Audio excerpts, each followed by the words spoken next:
Hey, ba-da-ba-ba. Mhm. It's daytime, so I really don't want to put the lights on. Anyway, listen. Of course, this is a content video, and we're gonna be talking about a lot of amazing stuff because, of course, a lot of people out here talking about how they're in the fifth dimension. And it's weird because I thought that maybe this light will work in the daytime too. Maybe I have to like sit straight or something. I don't know. Have the camera set up a certain way. I don't know. I honestly, I'm just not getting up. Honestly, I have a lot I have to do today, and of course, my sinuses still have to drain. I don't know if you guys get like that, and I don't know. Like, so I live in a very pollinated area, so whatever side I sleep on, unless I have my air purifier going on, my air diffuser going on, water diffuser, whatever the hell they want to call that going on, then I could sleep without no nasal or anything congestion. But I know, and y'all, all this is natural stuff. I do not take allergy pills. Everything is natural. And of course, I can show you guys what I take and all that. But a lot of colloidal silver and all that good stuff. But either way, whatever side I sleep on is the side that I get congestion on when I first wake up. And it's a little annoying, y'all. A little annoying, but of course, I have my best friend, premium nasal saline solution that I get at the good old Dollar Tree. And I squirt up in there, and you just feel the soothing, relaxing. Mm. Anyway, come on in. Yeah, yes. Hey, Larry, how you doing? Good morning. Good morning. Good morning. Yes, we're great. Hope you're doing well as well. Yes, come on in here, Larry. So listen, I will not stay here too long, okay? I will not stay here too long. I know it's the start of the day for a lot of you, start of the day for me and my babies. And so something happened very, very interesting the other night. Okay. So I won't go too much into it, but something very interesting happened. And someone that I used to, I guess you could say, watch, honey. I guess have a different look, so I didn't recognize them. But they were talking about some stuff that was a little outlandish. And and of course, thinking about it for the past 2 days, I'm like, yeah, maybe this person. I mean, everybody's perception of everything is their perception, right? But I feel like you have to walk through something to know something. And it's not just from a physical perspective. And when this person gave this story, they didn't say they had a near death experience, an afterlife experience, an out of body experience. They didn't say none of that. So I'm assuming that they're coming from a space of what they were taught. Because they brought that up a lot. I was taught this, I was raised this way, blah, blah, blah, blah, blah, whatever, whatever, whatever. So I was just like, that is going to be a good topic to talk about because we talked about this before, going into ancestor veneration, guardian angels, which a lot of people ignore. Like you hear people talking about ancestors and Oshun and Odin and all these other beings before you hear them talk about their guardian angels. And I wouldn't give your guardian angel's name a good example. I've saw people, um, and like I said, bear with me because my sinuses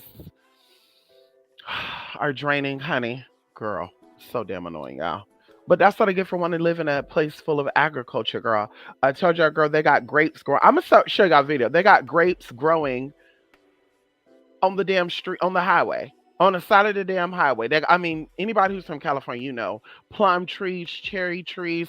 Right now, all along my street, even coming down my long ass um, driveway, there's cherries grown there. Plums, cherries, um, what else? Apricots, almonds, walnuts. These are things that grow wild here in California where you can just see them on the street, y'all. You can go to the grocery store and there'll be a tree out there with apricots. Amazing. So either way, um, I get, like I said, I guess that's what I get, honey, for wanting to move here, girl. But anyway, So I was like, this would be a very, very interesting to talk about because, of course, like I said, we can give our perspective on things that we heard about, but when we actually live through it, then we can really sit here and say, wow, okay. And we're talking about present life because, of course, we get into the, I've not had a child in this present life. I'm not giving birth to a child. And, I could recount that experience from past lives, but bitch, to sit here and be like, yeah, and it's like right here, I understand. And then of course I get a little bit into, psychosis and stuff like, ma'am, the life you live now is more important than that life. Let me turn this off all the way. Hold on. There we go. So either way, guardian angels.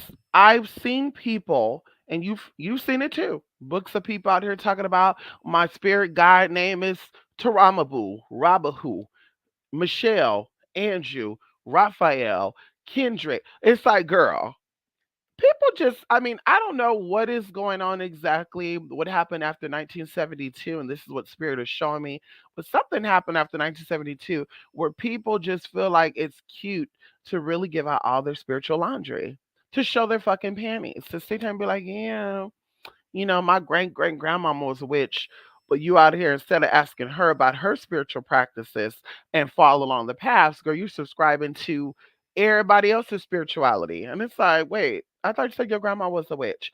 And that kind of goes into one of these things out here very lightly, y'all. Today's a Sunday. I'm gonna try to keep it respectful and holy. Okay. One of these one of these girls, one of these things. Um Mama was trying to jump from people to people back in the day, girl, to get out there, girl. And mama got really offended when I asked the question, and she was, blessed to sit on a chat with a very important person. Okay. Someone who anyway, I won't get into that because then she'll know I'm talking about her. Then she gonna say, bitch. Ooh. But anyway, so mama was on a, call with somebody who I was connected with at the time, a known person, and mama just acts like the person's like, let me know about the spirituality, tell me about this spirituality stuff and blah blah blah. And mama was just like, huh, wait, what, who, what spirituality, what candles, like, and I was like, is this bitch playing or what's going on? But that's when I really knew that a lot of people in spirituality have DID and bipolar um ism, because going into, it'll come on when it needs to and it'll go off when it needs to. Spirituality, they're intuitive, they're, psychics or this or that when they don't need to be, right? Or mysteriously when there's money involved, somebody's paying money. When there's no money involved and they really should be intuitive, I don't really know. I can't really see. Whatever happens, happens, etc., etc. So that's how this person was. Basically, a couple of days ago that they're trying to team up with um a another person, and of course this person's going to catch on to the BS, honey. But they're trying to connect with this other person, and it's like, sister, didn't you say you were like Mediterranean spirituality? How are you going from Mediterranean to African, from African to African American, from African American to um, Chinese, and now you're dealing with Caribbean? Like, didn't your grandmama who told you about spirituality tell you that it's not good to jump like that, going into borrowing energy and all that good stuff?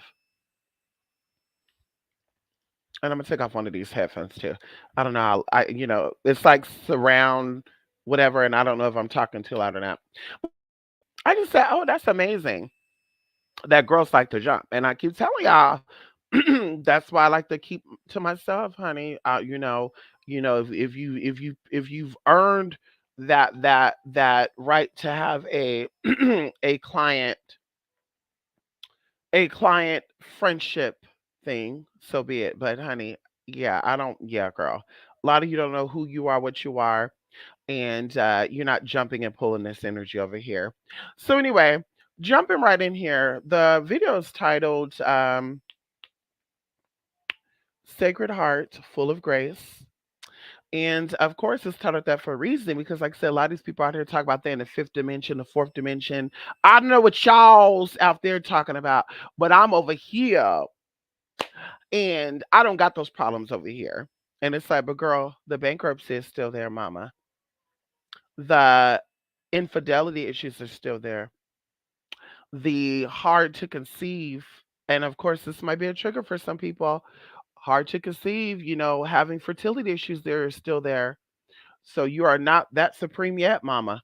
Okay. Even going into money, money is still tight and things are not right. Okay. So you definitely are still in the third dimension if that's your T. Okay. And then y'all get upset when girls out here doing whatever they have to do to make it happen. Um, legally, and y'all got an issue with that. As I said before, I will never take back the fact is that I was an escort. I never take back the fact that I was a cam model. I never take back the fact I did phone sex. I never take back that I sold my nude videos and pictures to make money. When people are out here stealing and doing a lot of other shit to get their shit, I was not doing that. Defrauding the government. Okay. People are out here doing a lot of shady shit. And I did not have to do that. So I do not take that back at all. And even going into my mom knows exactly what I was doing, honey. So bitch, I came out of her and that's all that matters. So anyway, I text myself this and I'm gonna see right now. Here we go. Bam. So we're gonna go over the 5D myths and ancestor veneration. Okay. And we talked about this a little lightly before. I saw a video clip and I didn't think I was going to remember when I came on here, y'all. But of course, rereading this because I gave myself a long ass note, it hit me. So we're going to jump into ancestor veneration. And going into OBEs and near death experiences, because of course we cannot say we died and we came back because once you died, you ain't coming back, girl. Once you go through that door, go, you ain't come back. So we can talk about near death experiences, which I had. We can go into OBEs, which I've had. So when people going into what the spiritual said, that I'm going to my point of all this. The spiritualists who said this did not distinguish if they've had these experiences, OBEs, near death experiences, or if they're just speaking from the mundane. And that's what we have to learn to do too. When we watch people's spiritual stuff, we have to kind of decipher, right? Sit down there and see things from our spiritual eye. Are they coming from the perspective of the spiritual experience logically, or are they coming from the perspective of the spiritual experience spiritually? Because a lot of people are using logic to explain spirituality, and as I mentioned before, it never works out that way. I've done readings for people. I've had spiritual experiences where I'm trying to decode things logically, and it's not making sense to me. Where I'm like, wait, what? And you guys kind of saw it 2 days ago when we were doing the Brian Schaefer thing. I was reading what I was reading, but it's like my brain was like, wait, huh, what? Once again, the logic was coming in. And that's when I'm like, oh my God, let me calm myself down because the spirit is there and the logic is now coming in. And you want to keep that out. When you're giving readings and you're touching into energy, do not try to use your logic to decide, to decode or to interpret what spirit is telling you because it doesn't make sense to you logically, but spiritually it does. Like I said, even going into when I give reading stuff, okay, the corals and this and that, people are like, I don't know what that is. It's going to make sense to you sooner than later, too. It's not going to take you months to know that. So, either way, we got to kind of decipher, is this a spiritual thing, or is this person coming across logically with the spiritual stuff, right? That's what we got to get into. So anyway, I have a little piece of flyway here, bitch. Oh my goodness, y'all. Anyway, so the spiritualists mentioned that when you are venerating ancestors, and we talked about this before, how you are magnets, okay? What is in this space, what is in this space, and we could say that space down there, because we said before we have three powerful magnets. We have the genitalia, okay, from the caucus bone to the pubic bone, all that area. So whether it's, penile, vaginal, sacral, or anal, okay, that energy is the magnet. Then we have the heart, then we have the head. So when you are dealing with any type of energy or deity, you will never attract things to you if you are pure intended, right? If your intentions are pure. That's what I always tell people. You don't jump into spirituality without knowing what you're doing. You don't jump into rituals and spells and if you don't know what you're doing, because whatever's in that heart space and that mind space and in that genitalia area, it's going to come forward. You may not even be doing rituals on sex, and now all of a sudden you're turned on and you're wanting to screw everybody that you come in contact with. Same thing with this. Hey, I'm doing work on love, but an ex is coming up. I'm trying to manifest a new man, but my ex keep calling me. Is the spirit telling me I need to go back out with him? No, because there's still something in that heart space that you need to resolve with that man or that woman. So, going into ancestors and deities, whatever's in your heart space and mind space, right? Your knowledge, right? Knowledge. The further you go, think about the universe. And I always think about this when it comes to the brain. They say we use 10% of our brain, right? And there's so many geniuses out there. And even these people are using 10% of their brain, allegedly, right?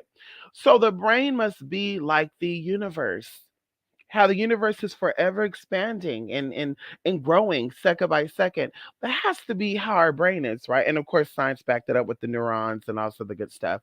So to even go as far as when you know better, you do better. And when you feel better, you will attract better. So once again, when the heart is right and the heart has pure intention, and the heart is resolving trauma, because you don't have to fully heal, because some of you are like, damn, I'm 50 years old, I've been through a lot of shit, oh my goodness, I have to go through 50 years of shit. Oh, that's going to take me another 50 years. But the act of just trying to start to resolve those traumas is what's going to bring things in for you.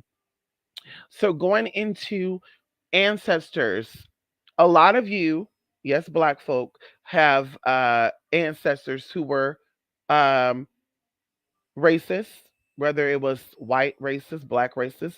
And the truth be told, a lot of you black Americans have white ancestry anyway. I mean, a lot of you don't want to believe that. That's why y'all keep getting fucked up, as I said before. Y'all want to claim Pan Africanism and all this other gizmisms. And it's like, well, honey, the one that gave you power and the one that allowed you to be here, the one that gave you that 40 acres and a mule in West Virginia and in Philly and all that shit, honey, was your white master ancestor. Even going in the South, a lot of y'all, how y'all think I got y'all property down there? A lot of y'all, oh, my mama owned this house, my grandma had this house 6 years. Who did she get it from? Okay, so this is why y'all getting fucked up, because y'all out here, once again, falling for these curses and disrespecting the hand that fed you. And that's why you're getting fucked up. It's not the opposite way around. It's not your pure intention. You're trying to work on your trauma and you're attracting an ancestor who is beating you because they were a slave master. A lot of people are putting it out there like the spiritualist. And I'm here to say that that is not true. If your heart is in the right space and your mind is in the right place, okay, where the mind goes, the ass will follow, then everything that you attract to you will be beneficial to you, including your ancestors. So even going into how your words have power. Ain't nobody sitting here doing a spiritual work and saying, can all my ancestors come forward? Even the slave masters, even the ones that would beat people asses, even the psycho killer ancestors, even the baby killer ancestors, the ancestors who was a rapist, the ancestors who was this and that. We need you to come forward and help me. Ain't nobody out here doing that. And if you are, bitch, that's why you're getting got. And like I said, this is what she was trying to insinuate. It's like, girl, you gotta get right before you get right with your ancestors. Everybody want to venerate their ancestors, but they're coming from a place of trauma. And like they grandmama had trauma, they daddy had trauma, they mama had trauma. And when they work with their ancestors to get this money right or this love right, then they're gonna keep attracting men. It's gonna be a cycle. And then it's like, no, that's totally different, because going into you acknowledging and you knowing right from wrong. First of all, that clears it up. And then that leads into generational curses, which of course you got the book of Psalms, don't you? Y'all talk about the power of Psalms, and you got the book of Psalms, the whatever, the book that has the Psalms of power and shit. All y'all got these damn books. Don't they got a psalm that talk about generational curses in that book? Because there is scriptures, and not just in the book of Psalms, where it talks about generational curses and how to break these curses, how to break generational curses. So, like I said, doing shit lazily will always fuck you up. This is why you don't take shortcuts. If it takes a year to manifest something, I have the time for that. It took 7 years for me to go through whatever the fuck I did. When I'm giving this as an example, it took me 7 years to go through whatever the fuck I dealt with. It took me 7 years to go through that. So I have 1 year of dedication to spirit to get what it is that I'm asking for. But a lot of people want the quick shortcut. That's why these people keep defrauding y'all. That's why these people keep having these guarantee your lover will come back in 3 days, and people are getting this money and they running, and some of these people are getting caught. Look it up, honey. They're going to jail for fraud. Because, girl, like I said, that's not possible. You deal with something for 7 years, and just to think about someone coming to you in 3 days without resolving that trauma, like magic is energy, and there's no, like weight loss stuff, there's no magic pill. Like, there's things that can help you, but you are the magic. So if you are not in that space to say, okay, let all bygones be bygones, I will totally, forget about it all, because that's what we're talking about, forgetting. I can forget about the fact that he cheated on me and he had a baby outside of me. In 3 days, he come back. We forget about it. We get married and we're happy. You're a damn lie. In a year from now, you're gonna bring it back up, honey. If the other baby mama reach out, you're gonna say, "Why the fuck you want to talk?" Yeah. So that trauma is gonna come back up once again, creating trauma, creating issues. And a lot of people, this is what happens when they in relationships and they want to get back in relationships. People are like, you need to come back into relationships wholly, as I mentioned before. There's no partial. There's no 50-50. Like, bitch, I need you whole. Okay? You could be a half, my other half. I'm okay with using that word other half, but you need to be whole like I need to be whole. I need you to have your mind, body, and spirit together. And a lot of you, you're selling for that. And then when people like me say, bitch, I'm single because I want to get everything complete and I want a person who has everything complete when I get with them, you calling us a fool. You calling us this, that. We're like, honey, but you're the fool, because you're the one that's spiritually stunted. Your growth is stuck. And this is why things are not manifest the way you want it to manifest. Maybe you got the house, maybe you got the car, but maybe the debt keeps coming up. Maybe you got the house, the car, and all that stuff, but maybe the health is fucked up. All this goes into the mind, body, and spirit. And so, like I said, that's what people who are smart are wanting. We don't want no half-ass shit. Just because the dick is good, the pool room is good, they look good, the money is good, they can cook, they nasty, they get girl. Fulfillment is more than just that. You have to fulfill my mind as well. You got to keep me entertained, honey.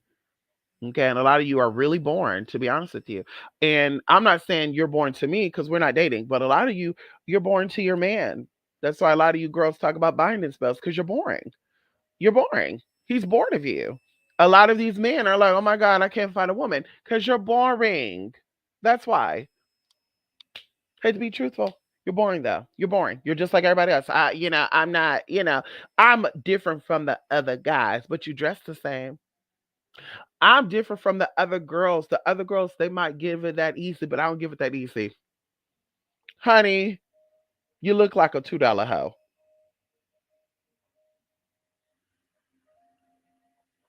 So your energy, once again, where you're at consciously, where you're at emotionally, where you're at feeling wise, will always set you up or set you back.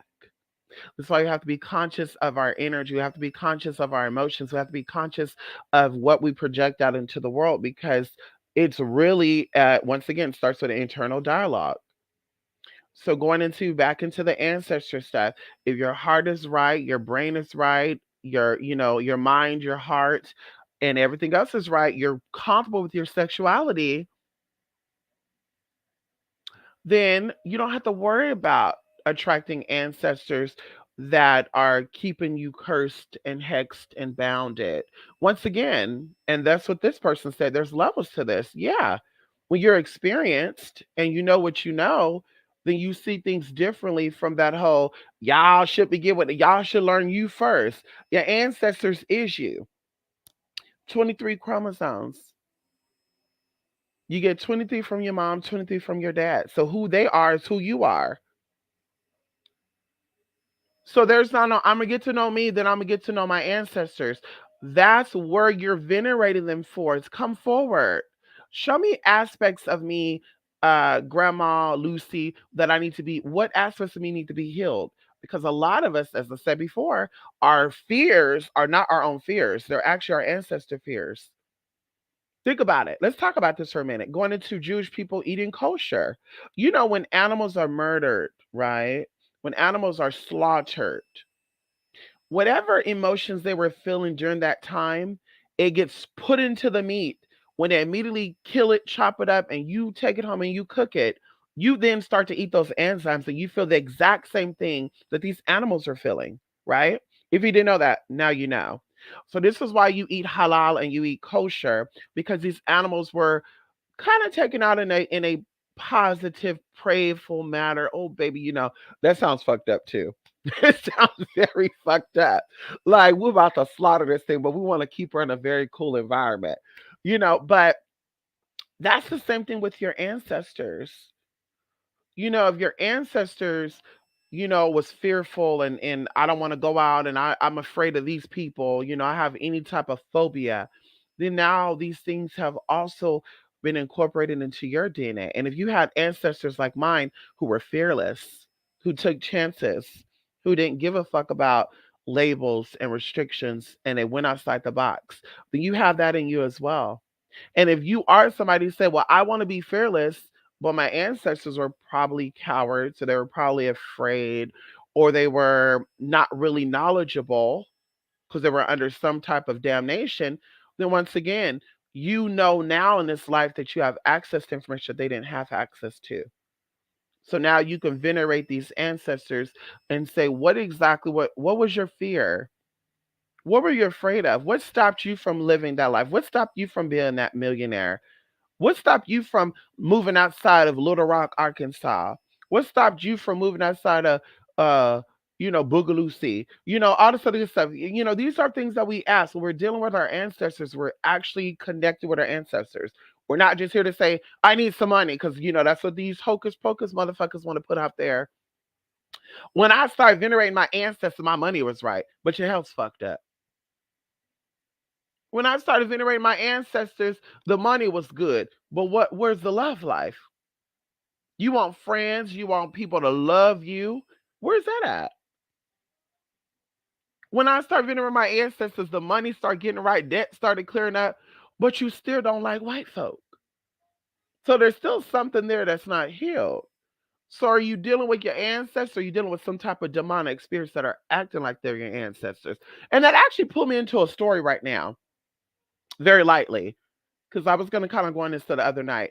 But back in the day, I used to be a part of the DARE program. I'm sure a lot of you were DARE, program. Police would come out with the dog, the stickers, whatever, tell you to say no to drugs, all this good shit.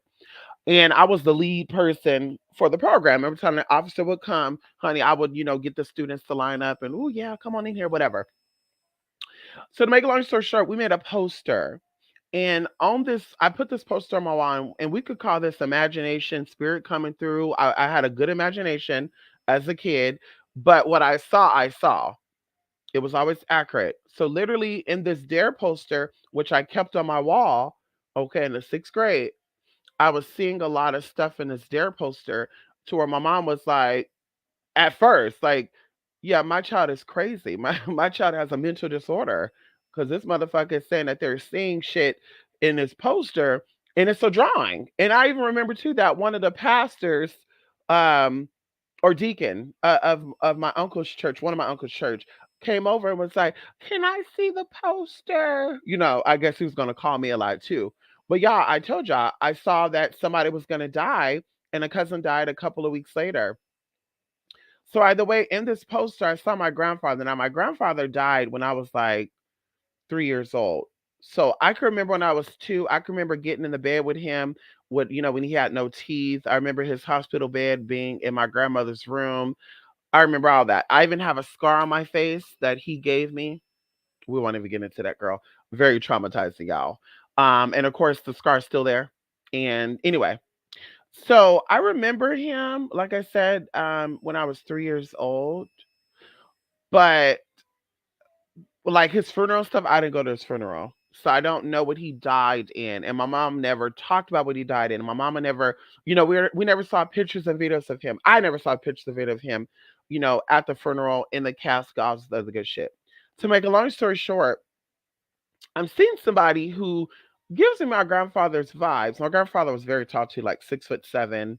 Um, yeah, very tall man. Very tall, very burly man. When I say burly, and I see why everybody wanted him too, because my grandfather had a lot of kids, y'all.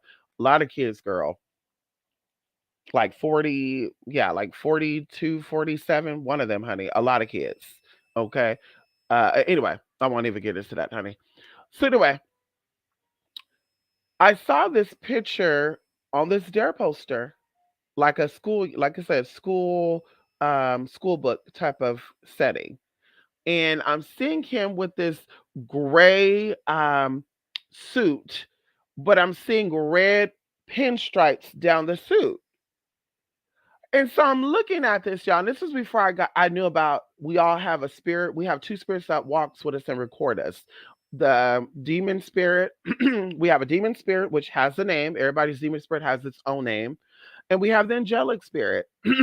Once again, going into spirit guides. When people say they have two spirit guides, honestly, I really think they're faking it. I really think they're faking the funk because you have more than that. When it comes to spiritual guides, also known as guardian angels, once again, the average person has eight. People have more than that, but eight will be the minimum, honey. There's no two. Okay. So when they say two, like I said, I think they're playing with it because they're taking the philosophy of Jewish mysticism and saying, well, I have an angel on one shoulder, I have a demon on the other shoulder, and these are my two spirit guides. Yeah, honey, you're fraud. Okay. You're fraud. I said it, bitch, you're fraud. Okay. So anyway, I'm seeing this image of my grandfather and I'm just like, yeah, this looks, yeah. I'm gonna have that some mom. I'm gonna have that some mom. Is this my granddad? Because yeah, this is weird. Because it was just something weird about this energy, y'all. Make a long story short, I'm having a dream too. A couple of days after this of this being girl sitting on his chair like Abraham Lincoln, y'all. It was like a Abraham, my granddaddy type of experience, girl. He was sitting on his big ass chair. It was in this big ass temple, and he was like, "Come to me." And I was like, "Oh, okay." And then he's like, "No, but you told me to come to you." Yeah, but not like that. So I'm like walking slow. And then, girl, people are giving me shit to give to him, like apples and cigars and whiskey. And I was just like, what the fuck, y'all? This is like, girl, I was in the sixth grade, y'all. Sixth grade going into the seventh grade. So I'm like, what the fuck is going on? I'm being traumatized right now. So I asked my mom, I was like, I wanted to say this, that I wanted to know when granddaddy died, what did he have on? And my mom was like, a hospital gown. No. When he was buried, what do you have on? And my mother told me what he had on, which was very similar to what I saw. And I told her, I said, well, the weirdest thing about it is I saw this, but also I had a dream a couple days later about this and that. And that's when my mama started listening to me too, y'all. That was really the turning point where my mom was like, wait a minute, maybe my child is not mentally um, incompetent. Maybe my child really has something going on here. Because I had an auntie who was very, very, very intuitive, y'all. I would only hope to be as intuitive as her one day, but that'll be the day, y'all, that I won't be dealing with people because she was so intuitive that this auntie of mine, I wish I was able to meet her. She died before I was born. But she was so intuitive that she could like taste what people would had consumed. So people telling me this, I'm like, so that means that she knew when y'all had sex. So that means she felt that nastiness. She knew if y'all ate pork chops and shit and bloody steak, she knew when y'all was sipping on the wines and the beers and the Bud Lights and ugh! So I'm like, yeah, I wouldn't be able to be around people like that to taste what they're doing. Like, oh, girl. Yeah, I wouldn't be able to do that. So, like I said, I would hope to be that, that one day, that. But I think I'm okay where I'm at now. I'm pretty decent. Okay. So anyway, it was just amazing, y'all. So going into that was a demon. Okay. Covering itself, cloaking itself as my grandfather. And even going into the fruits that I was given to give in the dream to this being, and I was afraid of this being. And my grandfather was not a fear, like people were afraid of him, but he was very gentle to his family. Okay, my grandfather loved his family, and even going into the scratches too, because of course I don't want to leave that up for interpretations, because people will be like, "Oh, there was trauma with the grandfather." No, honey, my grandfather had very, very long nails. My grandfather was very sick. Before he died, he had strokes, many, many strokes before he completely passed away, and he had long nails, so his nail cut me. It reminds me of the Edward Scissorhands stuff. So one nail cut me, and then a couple of days later, I got cut again. So I have two scars. One is kind of faded, but one is really, really there. Like you can see it even through makeup. Okay. And so, and I try not to put a lot of makeup on either to cover it because it's a part of me. I love it. So that's what that was. So like I said, he was very gentle and loving to his family, very protective. People in the neighborhood was afraid of my grandfather. People in the city, I would say even all the way from Lathrop, California, all the way up to Oregon, because I told y'all about my grandmother's parents, honey. They were in Oregon. Now they were not racist, but they family were. White folks from Oregon, honey. They did not like black folks. And during that time too, my mom said they used to drive in their car and they would have to duck in the back seat because if the officers did, oh girl, that's crazy to think about, honey. California used to be so, in Oregon too, so racist and segregated like that. Like that's really amazing to think about that. But if they got pulled over, they'll say, "Where the hell y'all going?" And bitch turn them on back the other way. Like, oh yeah, bitch, you're not welcome here. Us good old white folks don't want you color folks here. So anyway, yeah. So that was a demon pretending to be my grandfather. And that's what goes on with a lot of y'all venerating these ancestors, hundreds. They're demons playing like they're your loved ones and they're really not. Okay. So this is why I said we need to come into a space. Okay. We need to work on self, shadow work on self, right? And of course, getting into the charts and stuff, because they mentioned something about charts and knowing your sciences and all this other good shit. Well, let's say that astrology and stuff, because we know that in the beginning, and even now, there's an angel and a system, legions of spirits that are over astrology. If you do not know, and if you know about spirit and you know how to tap into these realms stuff, this is how you become a excellent astrologer. So there are spirits that are over astrology, good and bad. And one of the things that the Most High was so upset about, and why humans experienced one of the luges, because these angels were coming down and they were teaching humans ancient science. Okay. And astrology is an ancient science. So going into that, before you get into natal charts, once again, and get into all this other stuff, once again, you have to know yourself outside of that. We wasn't raised about natal charts. We wasn't raised, I mean, we knew about birthdays and stuff, but we wasn't taught about, at 3 4 years old, baby, you're a Cancer, you're a Gemini, hun, and you have two of you, Castor and Pollux. Like, yeah, honey, we were not taught that. Now that is a science. Once again, that is a science. But who you are goes beyond that science, right? It goes beyond that science. That's an aspect of you. But who you are is, once again, what you like, what you dislike. What is your what is your preferences? If you are of age sexually, are you into guys? Are you into girls? Are you not into guys? Are you not into girls? You know, this is where once again we move into knowing you. What's your favorite color? What's your favorite foods? Knowing your body.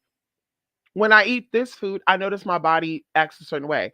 Going into this, and I'll only go into this lightly, I know people that are of age, like 35, 40 years old, and they still don't understand how sensitive their body are to certain things like sugar, gluten, bread, which is carbs. They should be on a low carb diet, but they're on another type of diet. And it's like, well, this is why you have to kind of, you know, you got to kind of live a certain way, because you're not understanding that your body is sensitive to carbs and gluten. Once again, not just blood type, but even culture wise, and I would tell people this too. think of you, where your roots are from. Now, a lot of Black Americans don't know their roots. So this is why, once again, going into why the diet have changed lives and stuff. And I even said this before. I never said this publicly, but I do think that Black people are more prone to diabetes because Black people have a artificial sugar sensitivity. Okay. And that even goes into like gluten and stuff too. Like people like, they blow up and stuff. Oh, honey, I eat 1 meal a day, but I'm still big as hell. You have a wheat sensitivity, et cetera, et cetera. So going into that, if you ate raw fruits and raw vegetables, but you could still eat your meats, okay, you would have better health. Eating artificial sugars and sweeteners like high fructose corn syrup is the biggest no-no. Okay, the biggest no-no. We even talk about lactose intolerant. I told y'all lactose is a sugar, and a lot of Black people are lactose intolerant. Not just Black people, a lot of people of color are lactose intolerant. Once again, going into sugar sensitivity. So when you know your body, then you know, okay, I can have all this, but I can't have all of that. To once again keep your body whole and complete, because your body is a temple. Okay. So again, ancestor veneration is knowing yourself, right? And willing to know yourself, because there's aspects of you that you're afraid of, right? There's aspects of you that you don't like. So ancestor veneration, breaking the generational curses, all starts with you. Once again, connect with the ancestors. Come in and show me what I need to do to resolve this trauma. Aunt Eileen, show me what I need to do to solve this trauma. Big Mama was the glue to this family. Ask Big Mama to reveal her secrets to you, because you're not just talking to this makeshift being. Ask Big Mama to show you all the secrets she know and what trauma she left this earth with. Because also, going into the next phase of that conversation is limbo. A lot of people are venerating people in limbo. And this is why, once again, you have money problems, you have health problems, you have all these problems. You cannot get the right man, you cannot get the right job, you cannot get your health to line up. And this even goes to people that are godly. Something came to mind right now, and I'm not even going to say it, and see that, going into filtering stuff out. A very powerful spiritual family just came to my mind right now, and how they all are sick. They're all are sick, y'all, but they're all children of God, and they all are Bible based, and they sing gospel music, but they all got sick with something. And it's like going into generational curses, this, right? Generational curses, this. Oh my God. She done had her, sis. Whew, girl. Going into all these generational curses and basically clearing them up. You're venerating ancestors in limbo. One of the spiritualists said that her brother was a drug. He was a gangster. He was a bummy ass nigga, right? But she said, I'm going to venerate him. I'm going to pull him up so he can get this bitch together. And I'm like, ma'am, wouldn't you want to pray for your brother to find peace in the afterlife? Would you want to pray for your brother to have his trauma resolved, so that way he can help you on the other side more efficiently, more effectively, more powerfully? Because our ancestors are weak from trauma like us, right? Going into the heart. I think the memories that we have within the heart, because the heart is the information channel, right? And once again, it's the only space within our um, physical bodies and metaphysical bodies that have more than one aspect to it. And we're not talking about negative or positive. We're talking about three different levels. So it is in the heart space that all of your memories from all of your lives and your desires are stored. So even when you pass on, trauma that was inflicted on you is there with you. So when you pass away, once again, going into why the Bible says do not go to bed angry, and why the Bible talks about forgiveness, letting go of things. You don't have to forget about it. Let it go. It does not serve you. Let it go. And then you wonder why the physical heart starts to get affected with congestive heart failure, high blood pressure, heart attack, stroke. I'm having chest pains. What's going on here? Heart disease. Then you wonder why the physical heart is now trying to be starting to be affected because those three levels of energy is so potent. And like I said, it's a road. Been there, doing it. It's a journey. But that is a very important journey because I don't want to be 50 years old with heart disease. I don't want to be 50 years old with high blood pressure. I don't want to be 50 years old with angina. I don't want to be 50 years old with any type of blood clots, this, that, stroke. That's not my thing. That's not what I want. So we have trauma that needs to be resolved. And like I said, going into you passing on, you get stuck in limbo when you don't go into Anubis, weighing your heart with a feather. And I think people forget about that too. We're all witches, we're all spiritualists, we're all warlocks, but no one wants to talk about the heart space. Nobody wants to talk about the importance of the heart and how when babies bond, putting them on your heart allows that bond to be strong. Nobody wants to talk about that. Even when the baby first come out the uterus, why they put the baby on the mother's chest. Nobody want to talk about that though. But we want to talk about everything else that bonds us. Our skin bonds us. Our hair bonds us. We got the same hair. Our features bonds us. We look alike. You my sis. But our heart is not the same. You're evil. You're corrupted. You have trauma that's unresolved. And you're not even trying to fix that. So we're not the same. I'm not your sister. I cannot be connected to you. We're on different levels. And like I said, passing over and people who die with unresolved issues. When we're doing memorials for them, we're telling them, whatever you had in this life, I'm going to either carry the torch for you or I'm going to help you to release that. And that should be our mission. But going over there into trauma, like I said, you stay in limbo. And limbo is a very dark, heavy place. A lot of people venerate spirits in limbo, and that's why they stay sick. I told y'all before, there's another spiritualist that I've seen before. I won't say too much about. Well, mama has went from being youthful, this and that, to looking like she's some type of skinwalker, to having health issues, breathing issues, skin rashes, house falling apart, infestation of animals, just a whole bunch of stuff. A whole bunch of stuff, honey. A whole bunch of stuff. And it's like, yeah, because you're dealing with energies that are in the limbo.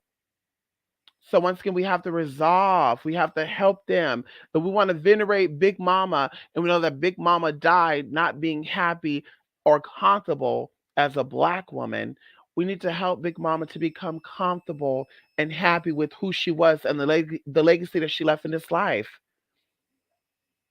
That's what our goal is. So that way, Big Mama could become strong on the other side and she can help us to stay strong and to give us what we need. Give me my downloads, Big Mama, because Big Mama cannot give you any downloads because Big Mama is still stuck in her lower self.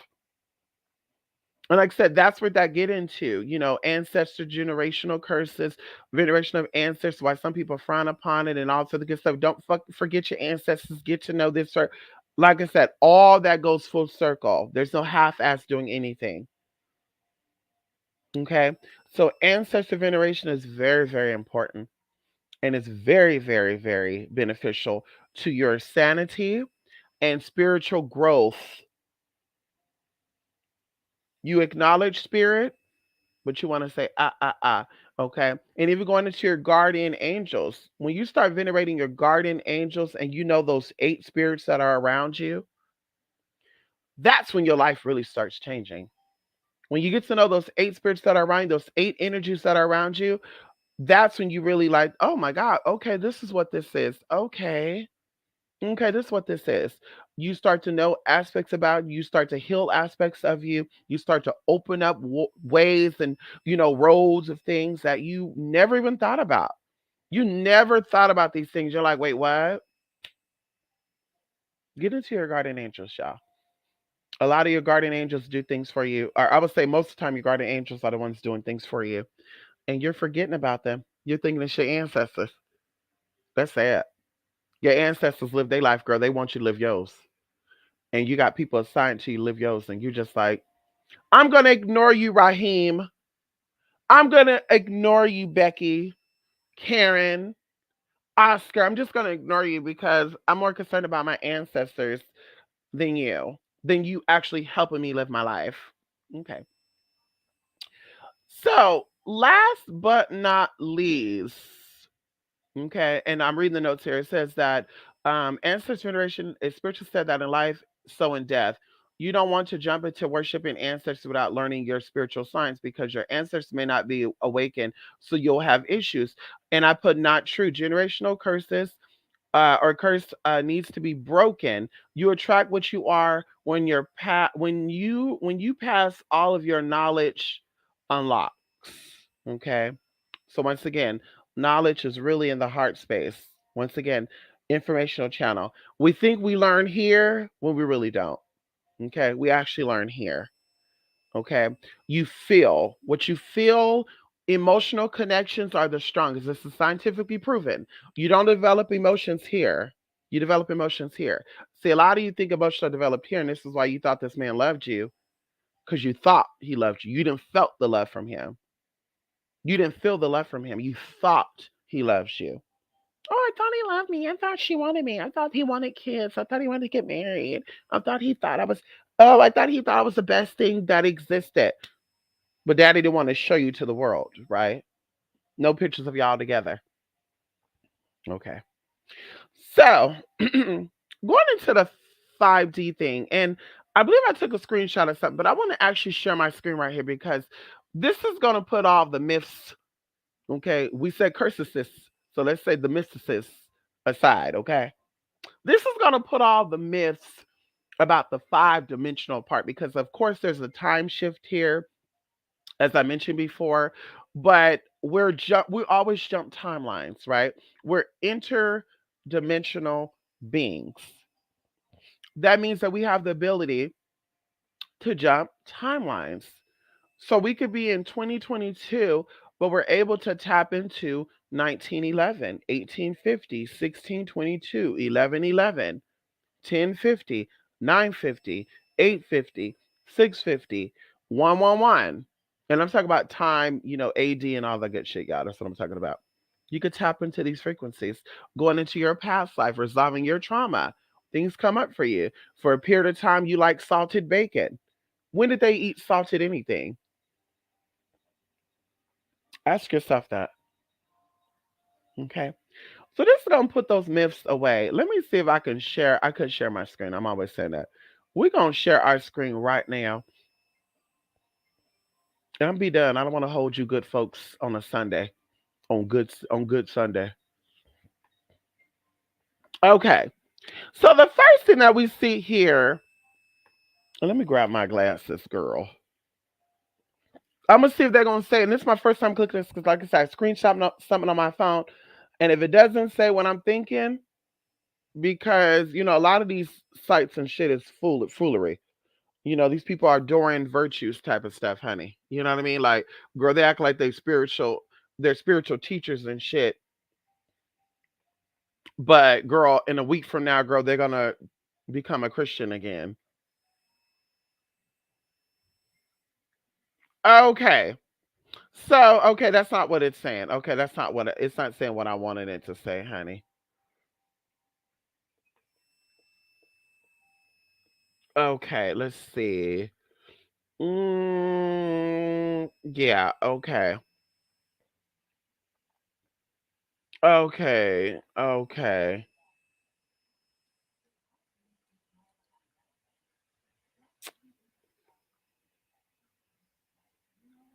Let me see something really quickly.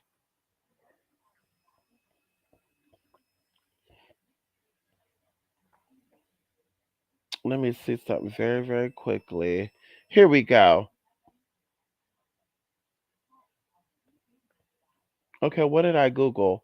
Oh, okay, let's try this then. Okay, hold on, give me one moment. I typed it in another way.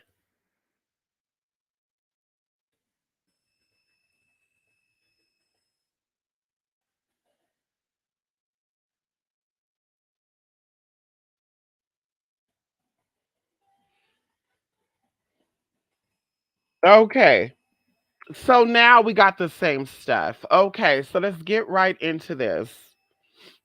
Okay, let's get right into this. Share.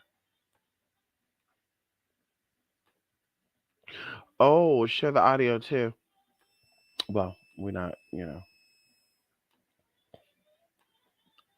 So you can see the sources here. Is this it? Uh-oh. Yes, it is. Bam. Bam. Okay, there's Paul Wizenbeck. Hello, Paul. We don't know Paul, but we see his face right there, honey. Come on here, Paul. Now, I always tell y'all, if you want to know real information, you want to go to foreign places. Because in America, things are watered down because they don't want you awakened. Hello. And in these other places, I don't feel like they know how to utilize it. I feel like in America, we would know how to utilize this energy because of the anyway, I won't even say that yet. We'll wait. That'll be a whole nother video. So it said the fifth dimension. What does that mean and what it really is? So of course it breaks down with each dimension and the levels of vibration and the lessons, etc., right? So of course the different dimensions are our evolution. And I tell you guys, going into the chakras being uh consciousness and dimensions, going even into the planets, okay? And of course, they're telling you about the outer planets, right? Like Saturn, Mars, Jupiter. But the inner planets, right? Mercury, Venus, and Earth, right? But also, it's deeper than that. Because if you go into the physical body, let's talk about it right now. Hello, come on in here. The fifth dimension will be connected to the planet of Venus. So going into the fifth, and after the fifth will be the sixth, which is the planet of Mercury. So the higher up in dimensions that you go into actually goes into the sun through the other side of the sun, and this is why they, anyway, I like I said, I won't give too much. I won't go too much into that because that gets very, very deep. But the sun would be the seventh dimension. The eighth dimension will be after the sun. And like I said, there's other things on the other side. And we're not talking about, once again, the planets, Jupiter, Mars, Saturn, all that good shit. Those are like the Old Testament, the New Testament. Okay. The Old Testament, once again, why Saturn used to be um, the original sun, the ancient sun, going into chronos, why we have chromosomes, all that good stuff. But it's actually going the opposite way. Okay. It's actually going the opposite way. So Earth is 3 and 4D. Okay, just to break this into perspective, Earth is 3 and 4D. Going into the fifth dimension is Venus, going to the sixth dimension is Mercury, going to the seventh is the sun, and so forth and so forth. That's why they say the sun is a portal. And I even tell you this, the Earth has the first dimension, second dimension, the third dimension, and the fourth dimension. Okay, all of them. But we're going into the third and fourth because those are the most important, right? The third dimension on our body is connected to the solar plexus. The solar plexus on our body, come on in here, is our inner sun. But the solar plexus is also a place of governing of the lower self, right? It is a high priestess of the lower self. Okay, so third and fourth, like I said, those are the most important. And then, of course, after the fourth, moving into the fifth, now we're dealing with planet. Oh my God, Plenus. I was thinking of planet Venus together. Plenus energy. Oh my God, Plenus energy. Ah, that's what I'm gonna start saying. Plenus energy. No, they're gonna think I'm talking about penis. No, honey, planet Venus. Hello. Anyway, so that's the fifth dimension, Venus. But anyway, let's step on here. The third dimension often have a physical appearance such as size because of the density of the matter. Okay. And those things have a solar vibration. Okay. But anywho, a long time ago, the times of Atlantis, it was very natural for a soul to connect to higher dimensions. In these times, people have forgotten how this works and seem to somehow afraid of clairvoyants and mystics who are able to do this. Now, of course, this is not the whole point of this. Going into why they would say the third dimension. The third dimension is governed by a sense of duality. Going into 1111, why we see 1111 a lot. When you're seeing 1111, where you're seeing 55, when you're seeing duality, male and female, going into the Gnostic teachings, where male and female become one, then you will enter the kingdom. Hello, now we're talking about going into Venus. And I told y'all that Jesus, oh, come on in here. Jesus of Nazareth, okay, Nazareth is Venus. Come on in here. See, y'all not understanding that. Anybody knows about what we talked about in Art of Conjure and Summon of Conjure, Nazareth is the planet Venus. So you're walking into the kingdom, you're leaving out of the third dimension once you realize that left is the right, right is the left, fat is skinny, skinny is this, black is white, all this other good stuff. Now, it also says that if the soul becomes more aware, matters are no longer perceived as black and white, yes and no, pain, emotional challenges, and suffering are pushed forward, and good and bad karma is built. Each event is analyzed within its context. This is a sign that the soul is busy growing out of the illusion of the third dimension. Now, of course, going into one thing that just kind of happened, once again, you cannot be in the fourth and fifth dimension, but still saying that race is stopping you from being successful because you understand that black is white. Hello? You understand that it is all one and the same. You also understand that it is your experience and it's how you perceive it. Okay? Anyway,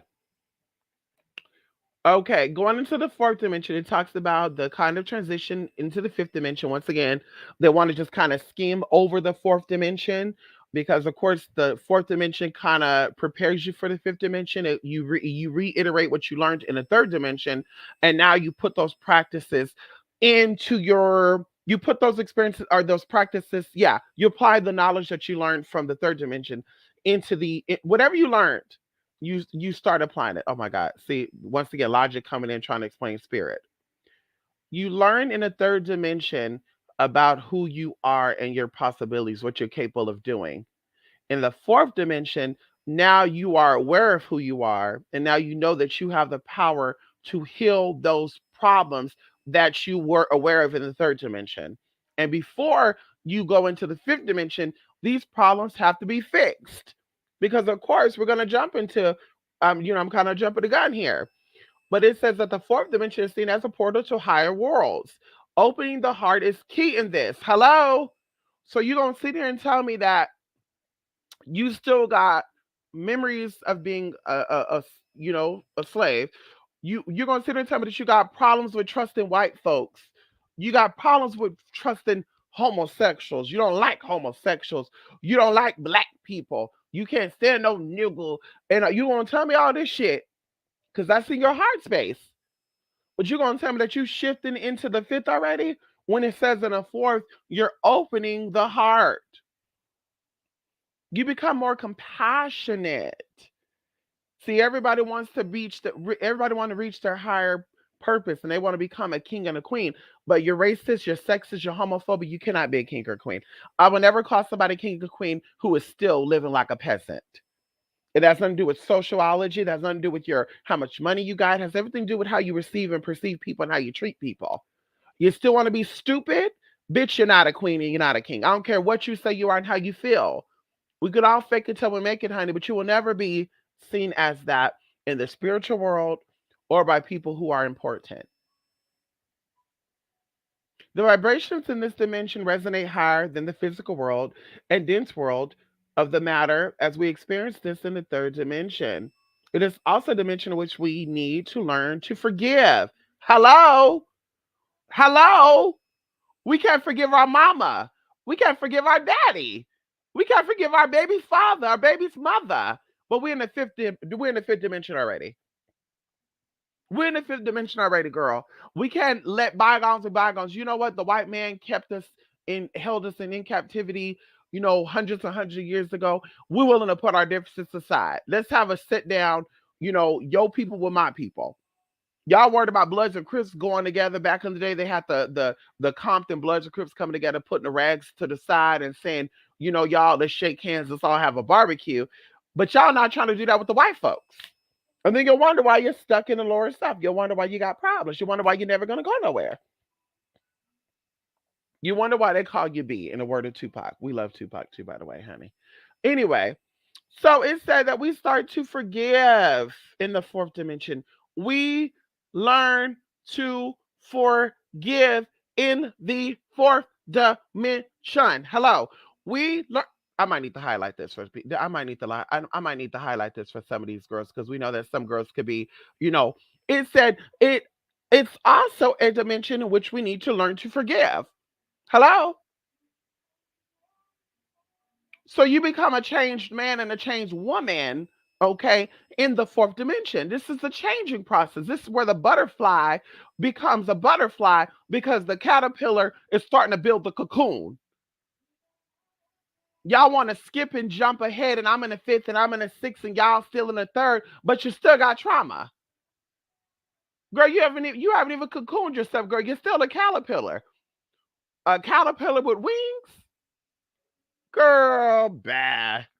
You start to crave a lifestyle from the heart that is totally different from what we are used to in the third dimension.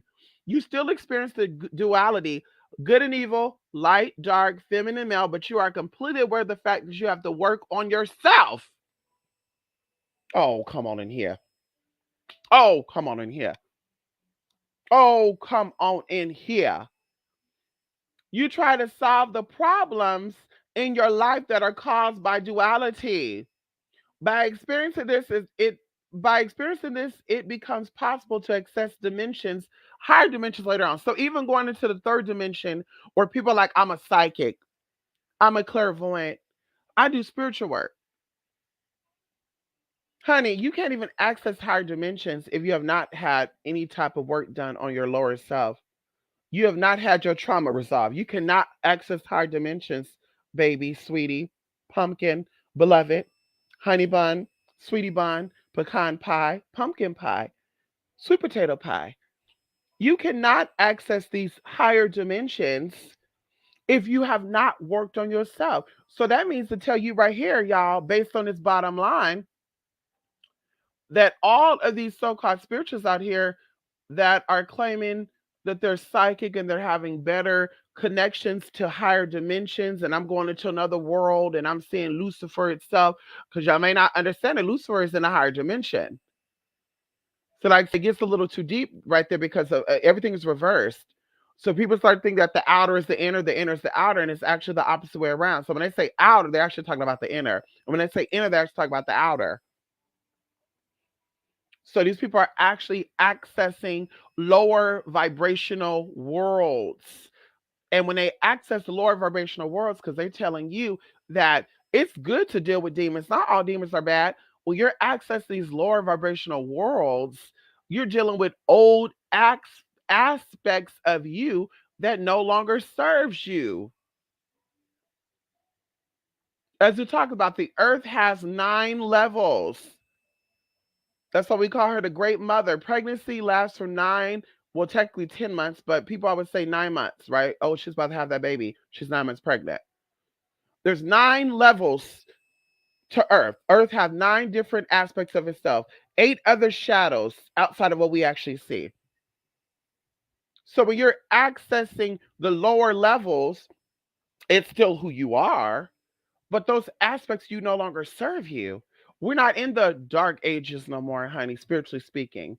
You're rising up. You fell from grace and you hit rock bottom. You went into the pit of darkness. The pit of darkness. And you rose out of that, right? And it said Jesus rose on the third day. Isn't that weird how on the third day represents the third dimension, represents the solar plexus? And if you go down from the third dimension, you go down, 2 other spots. You're in the root chakra, which is red, which is dark, which is heavy, which is very, very heavy. That's where a lot of your primitive desires and stuff is kept. So, like I said, you fell from grace, right? You were beyond the seventh, you were beyond the crown chakra.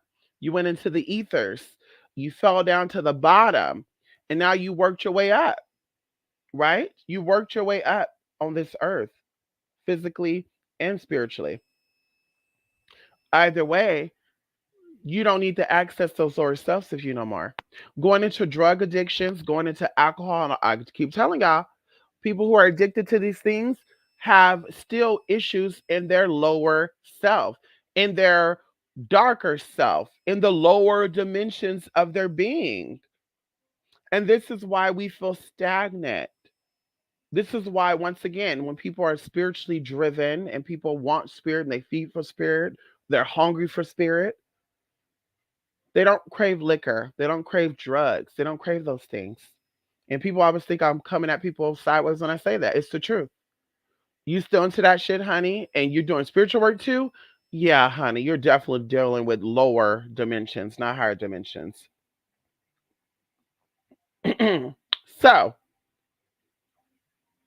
let's get into the fifth dimension because you can read about this at another time. www.spiritspacesapps.com/in/the dash fifth dash dimension forward slash. It says in the fifth dimension, we are manifesting, or excuse me, fifth manifestation through thoughts becomes possible.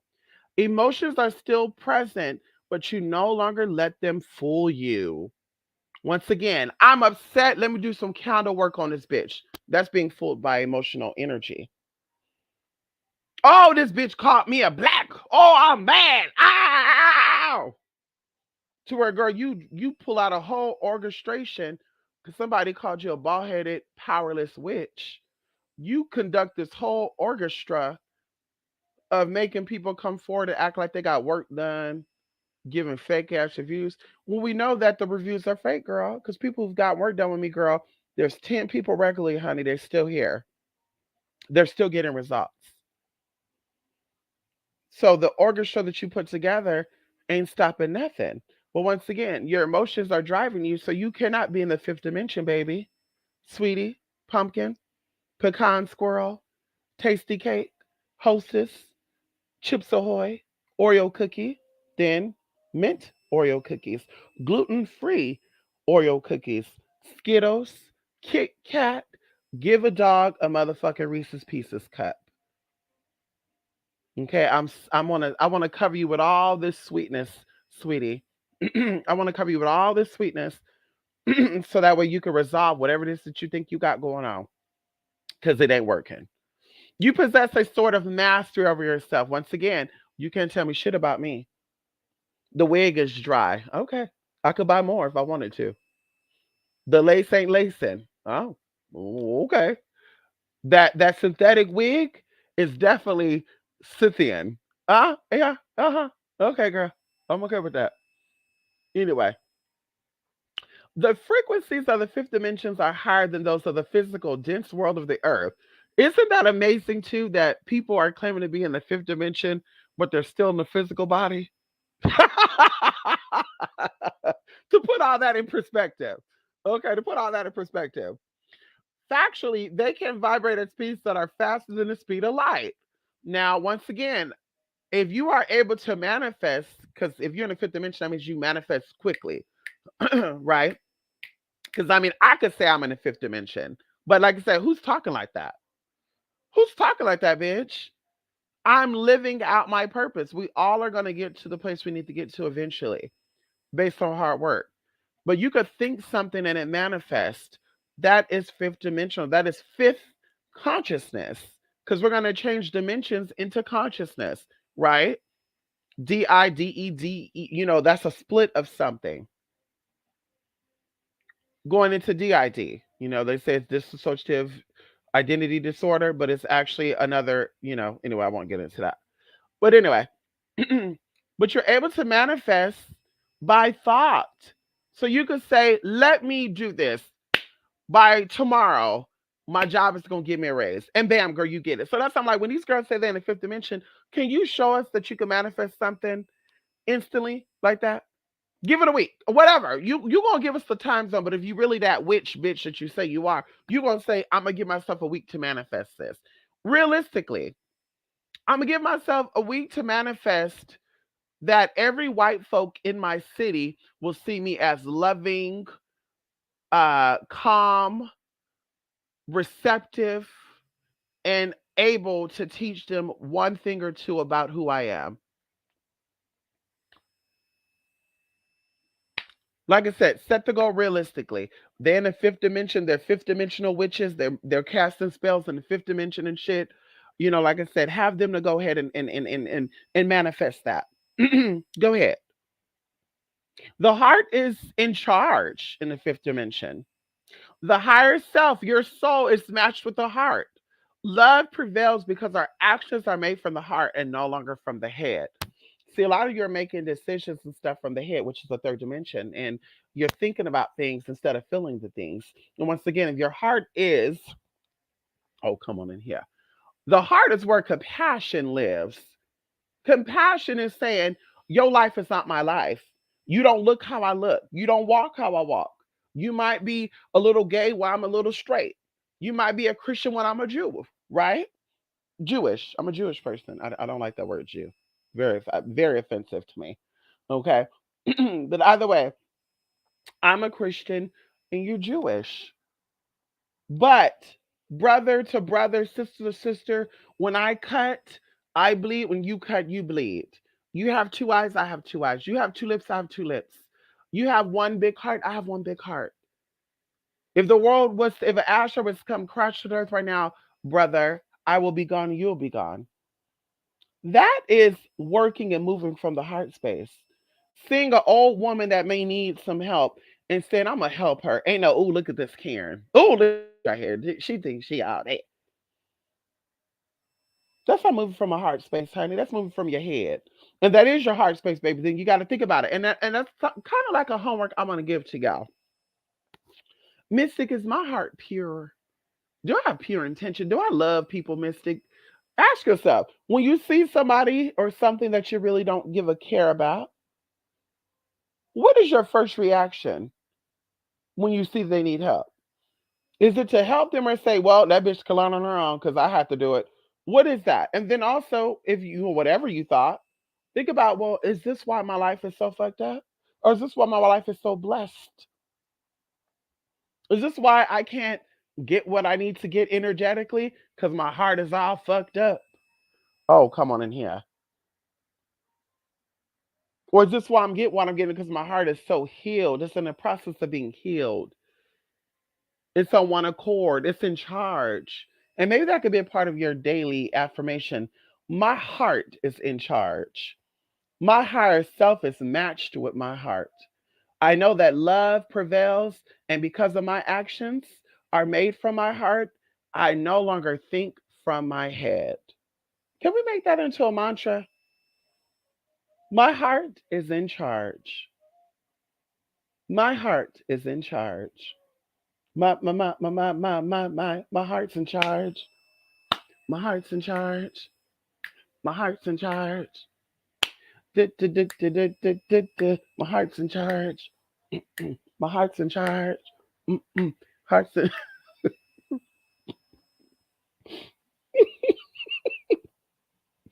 Okay, we are like Earth. Everyone is on its way towards the fifth dimension, reading many books and programs on spirituality and consciousness. I personally find it hard to indicate, and this is Paul talking here. How long this takes, whether people will succeed, I think it's a process of over 20 years during which more chaos and disorder will happen on the earth. Once again, if people are claiming to be in the fifth dimension already, then these people are locked up somewhere in the desert and they're not on YouTube no more. And they're definitely not begging for money because they don't need money no more. In the fifth dimension, you really need money like that because you could think about the money and the money will come to you. Or you have grown outside of the internet because on here you begging, and in the fifth dimension, girl, you asking and you getting it. Okay, come on in here. Whew. Okay, that's it. That's it. I got a little carried away there. You know, I got a little carried away there. I apologize. I got a little. I got a little carried away.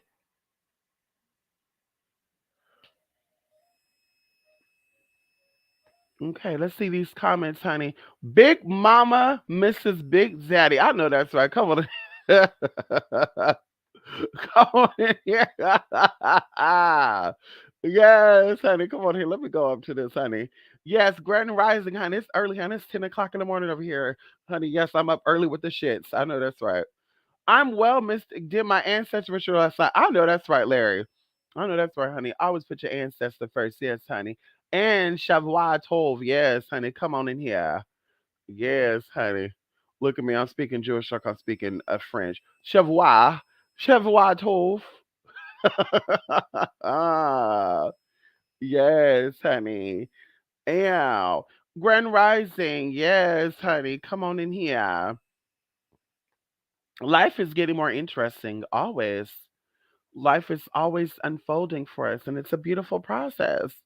Life is beautiful. Life is filled with. I was drinking my kombucha yesterday, and I was reading it, right? Because when I'm eating and stuff, I like to read stuff. What I'm eating, I like to read what I'm eating while I'm eating it. Don't ask me why. But it said that life is abundant.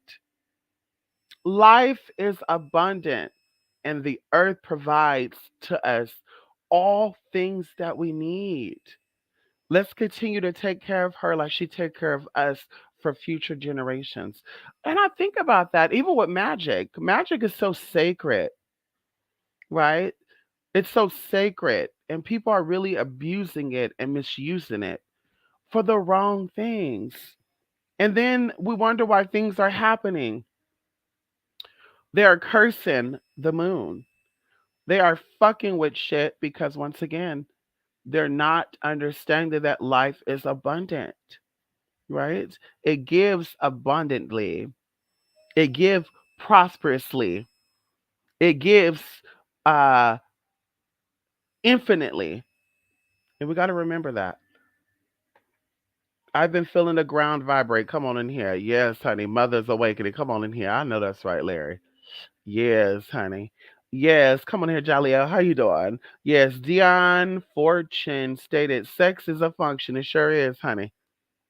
Ow. Who the hell is Dion Fortune? I'm gonna have to look up that person.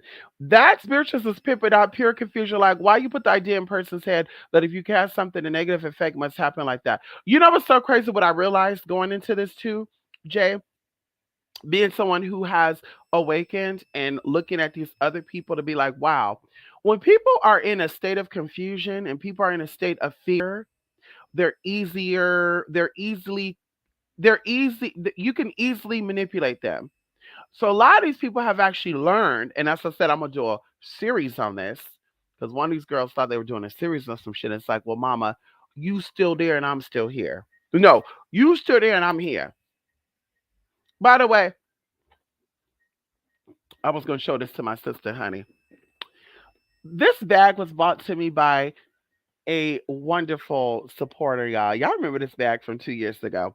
I've not used this bag. It's in excellent condition. And I actually found out, you guys, that this bag has actually went up in value. This is a $5,000 bag. I said, Lord Jesus. Yes. Anyway, I just had to show that, honey. Yes, honey. I should have. I also remind that to the haters too, and that's not the only one, honey. My mom. What did my mama say? My mama said you can't have a $5,000 bag if you don't have $5,000 to put into a bag. Don't get you a $5,000 bag.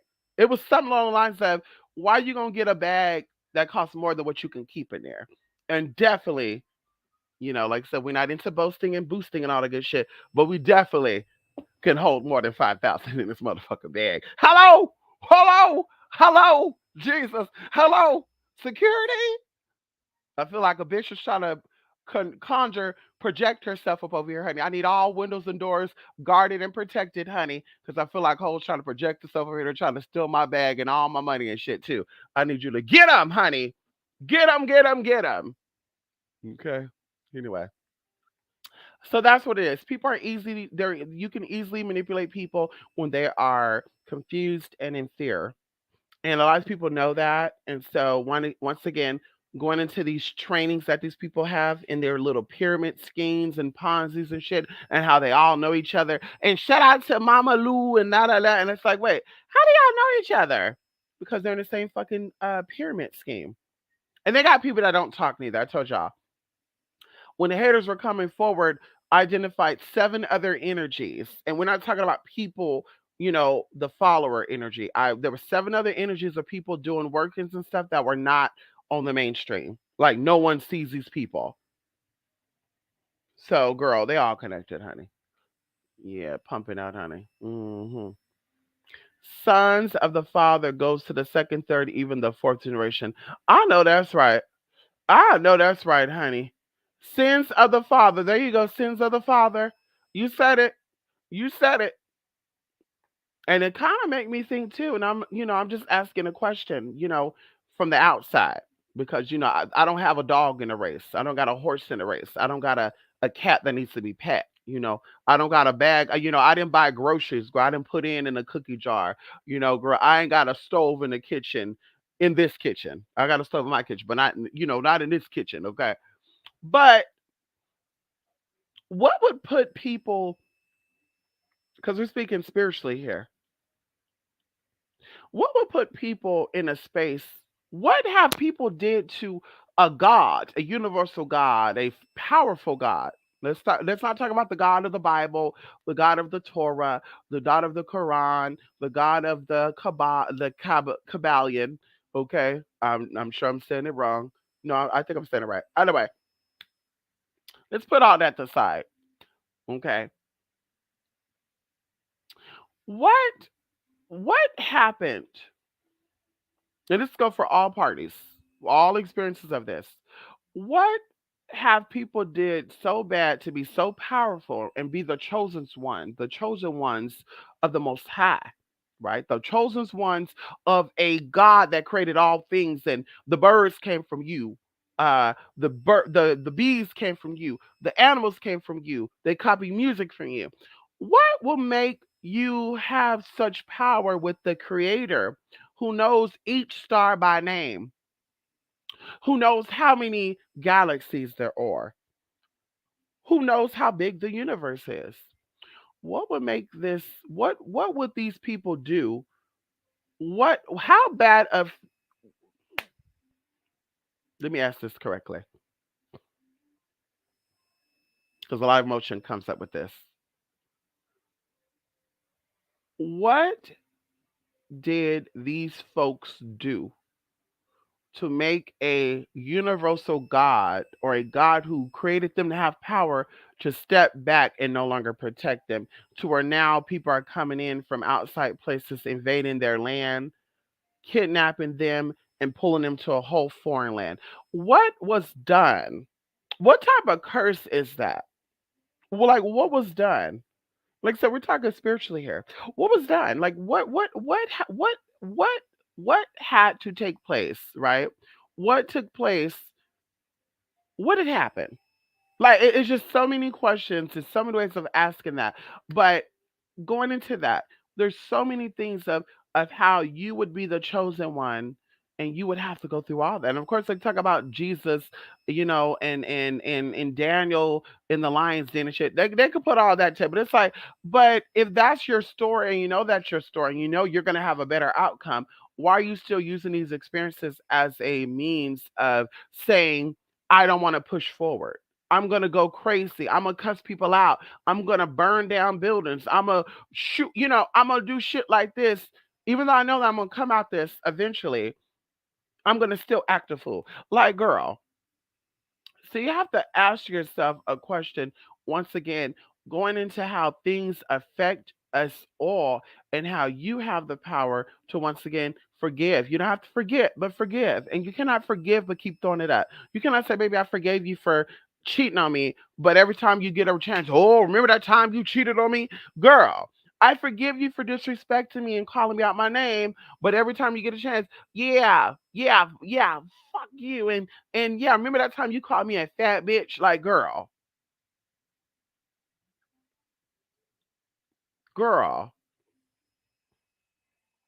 I was just watching a Batman new movie. The Riddler was talking about the sins of the father. And I know that's right, honey. Spirit is talking. I gotta go, but I'll catch a replay. Love and light, Madam Merkaba in chat. Thank you so much, Shelly. I hope you have a good day, honey. That's actually my cue to go. Damn, that was an hour ago. God damn. Uh, damn, that's almost an hour ago. Damn, y'all be really holding on in here, huh? Yeah, you on your way to church, honey? God be the glory. God be the glory. Come on.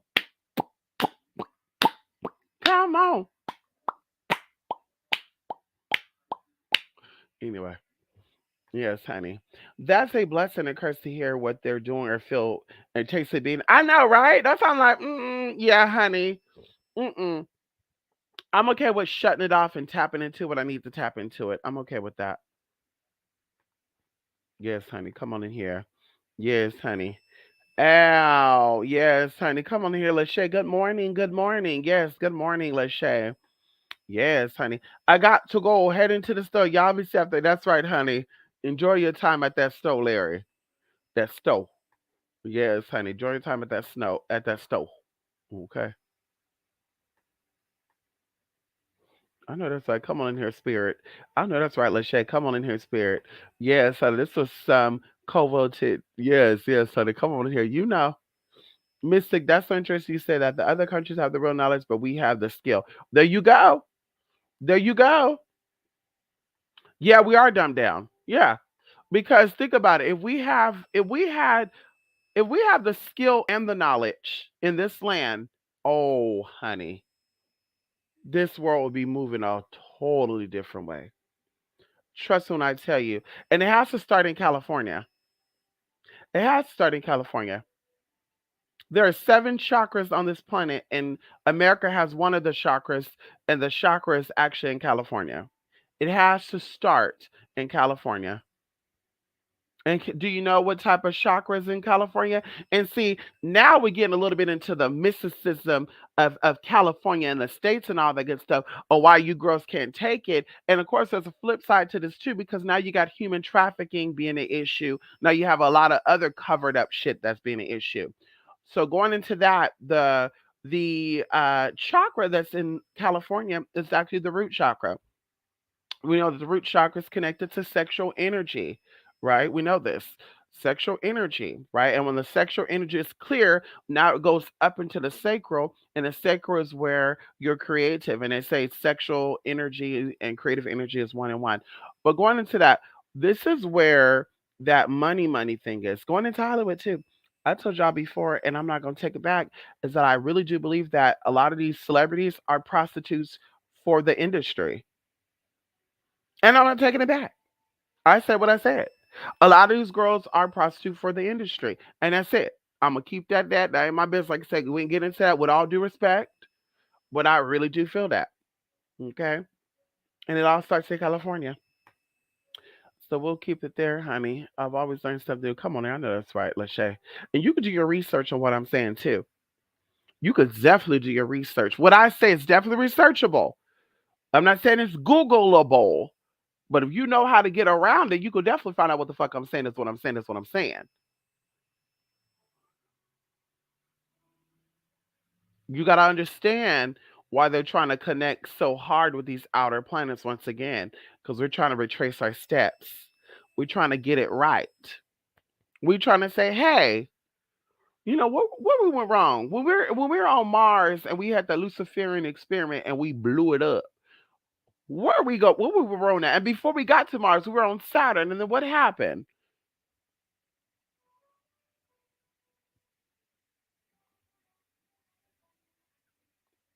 Really, really interesting. Really, really, really, really, really interesting. Mm. Yes, honey. Come on here. Thank you, Jay. Spirit alerted me that you were on weird how I was alerted. I know that's right. How were you alerted? Your screen started popping? The root chakra. Yes, honey, the root chakra. And you notice too, near this area, there's a lot of sex working, sex trafficking. I don't want to put it out there. Some of your favorite celebrities have getaways. Um, Even your conscious people, your people, your conscious people, I'm not gonna say on the names, but they even go to these places, honey, and have like little parties and stuff and cabin rentals and sex parties and homo rings and transgender rings and girls sucking and doing this and I could play with it one good time and what we do here is only here. They say what happened in Vegas stays in Vegas. Girl, what happened in California stays in California. What happens in Northern California stays in Northern California. Hello? Hello? What happens in Northern California stays in Northern California. That's what stays in where it stays. Vegas, and girl, bye. Everything in Vegas is stays in Vegas because bitch, everybody go to Vegas. Ain't no secretness there, girl. Anybody been to Mount Shasta, Redding, California, Chico, Oroville, Paradise, Ukiah, Arcadia, Humboldt, Gyersville? Hello, any of you been there?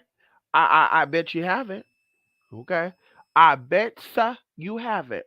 Because, like I said, honey, there's some weird shit going on up in there, girl. And that's all I'm going to say. They had a lady that was from Oroville. Mama went missing. People are saying, we saw her in Oakland. Mama gets in Oakland. They see her around Oakland allegedly, and then they find her in a city outside of the city where she's from. Her body was there. So mama went from that city, like, girl, it was a lot of moving back and forth. There was a lot of underground movements going on here. And I'm starting to think that Underground Railroad is talking about secret societies and secret passing of information. And see, I think that the information got out, but they had to reroute it and they had to say Harriet Tubman is the mother of secrets. She's a secret of secrets, so she's a trained. She's a conductor of the undergrounds. Cause see, we see underground music, right? Don't we say that? Oh, he's an underground DJ. And you're like, what the fuck's an underground DJ? Oh well, he's not really known like that. I'm starting to think there's a lot of tea with that, honey. There you go. You said it. There you go. You said it. And I don't really like using those words neither because which in the state of a person, yes, but going into shamanism. Shamanism is very, very heavy in California. We could say Idaho, California, Arizona, New Mexico. I would say Nevada, but no. There's a lot of heavy shamanistic energy. I would say not heavy, heavy in Texas, but definitely there are aspects of that in Texas. So, yeah, I wouldn't say it in the sense of like that. Like California is not a witch state to where like, okay, bitch, we're not known for witchery and all that good shit. Because there's definitely some shamanism stuff here, and that's a lot of people come here for healing. The waters, the Pacific Ocean is is very healing. Going even to Arizona, Sedona, very healing, very healing. The mountains, the Sierras, Yosemite Park, these are very healing places. So definitely raw energy. What we see now with witchery, yeah, that's not California. Yeah, that's not California. Mystic, there was this movie called Fear Street and the Rabaul high school teams mascots were the devils and the witches, and the devils always beat the witches team every game. It made me think, I gotta watch this movie. I gotta watch this movie, honey. You know they put everything in there, honey. You know they put it all. Oh yes, Jay. Actually, I found out, Jay, not too far from me, that there's an annual. I tell you, when I first moved here, you could feel spirituality. You could feel happiness here. Like even people be like, "Oh, it's ghetto, it's ghetto." Yeah, there's a ghetto aspect of this city, but it's not like the ghetto from where I'm from. The ghetto, you could see that death spirit in the city that I'm from. You could see that death spirit when you come in on the freeway. You see that spirit. You see that spirit.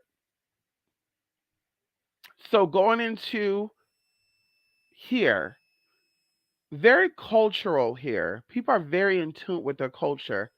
People are very, very loving to each other's culture. You see people everywhere. You see black people, you see white people, you see Hispanics, Arabics. You see everybody doing everything with everybody, and they're just so happy. They're just so happy. You see a lot of interracial dating, and it's just like this is paradise to me. But I was like, I know there's spiritual stuff here because you could feel it. You could see it, right? I went to I went to go see somebody who saw an aspect of here, but she didn't see an aspect of here, and she was calling out stuff in places like I see energy there, blah blah blah. But anyway, there's a lot of raw natural energy here: rivers, lakes, mountains, forests, um, land, farmland. So this is a very very powerful point, right? 5 stars, 5 points here, very very powerful. But I'm saying all this to say I found out that not only are there places here that you can go to learn about the cultures that were here, the Native Americans that were here, kind of like in my old city too. You went to the museum and you can learn about the Indians who lived there, the Yokuts, and you could see, how they lived and stuff. It was really amazing. Sacramento too.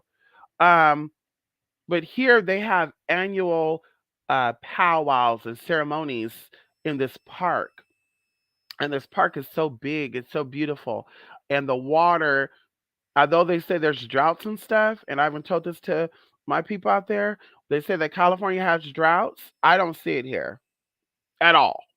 I don't see it here at all. Okay, at all. You barely see dead grass anywhere. The grass is green here. I told y'all my mama gave me a succulent plant. The succulent plant leaf fell off, and the leaf was sprouting roots outside of it, like being on the ground. It was starting to root itself, honey. Hello. So it is not a drought here. It's plentiful here. When you live in a land of plenty, the spirit is forever given to you as well. Oh, come on in here.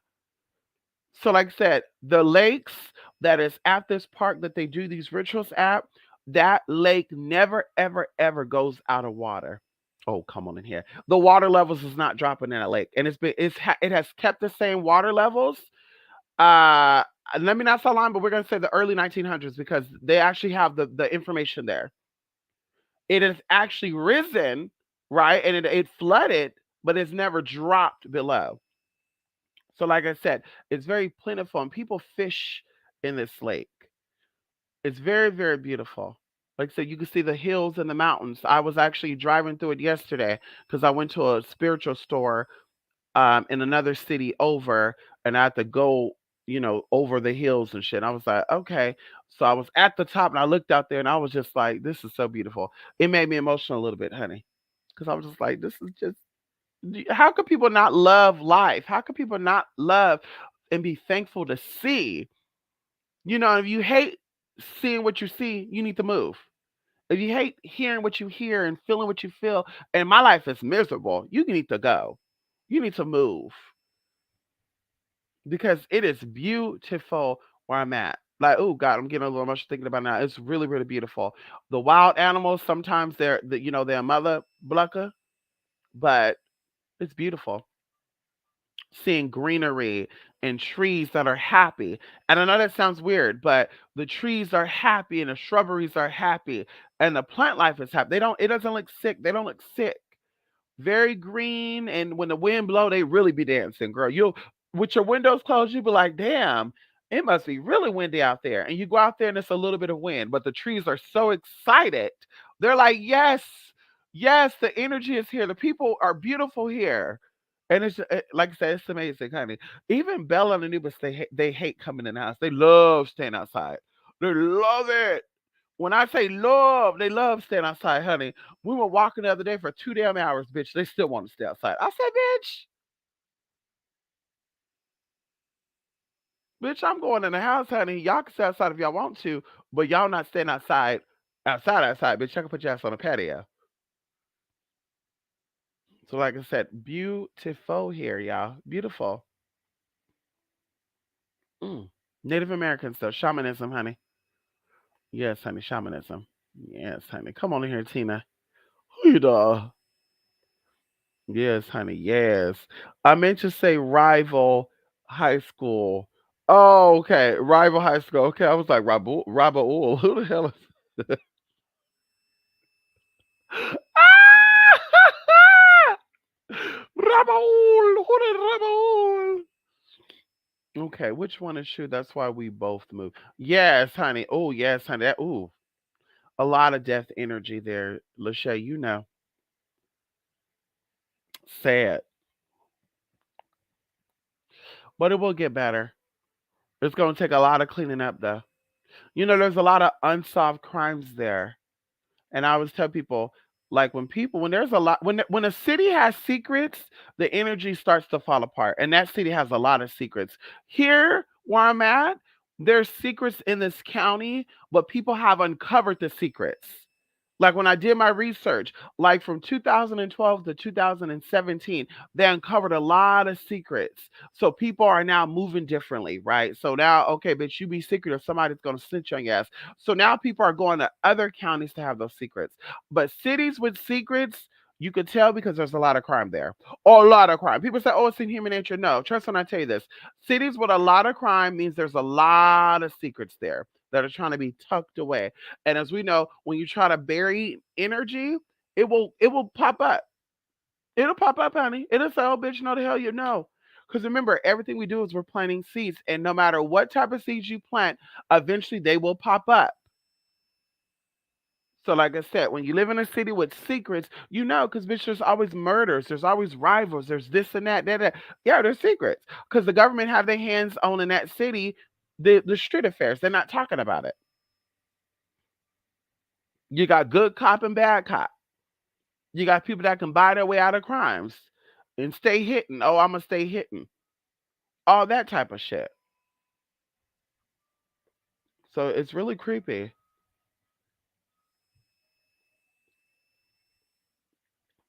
A lot of what you say rings true in the film.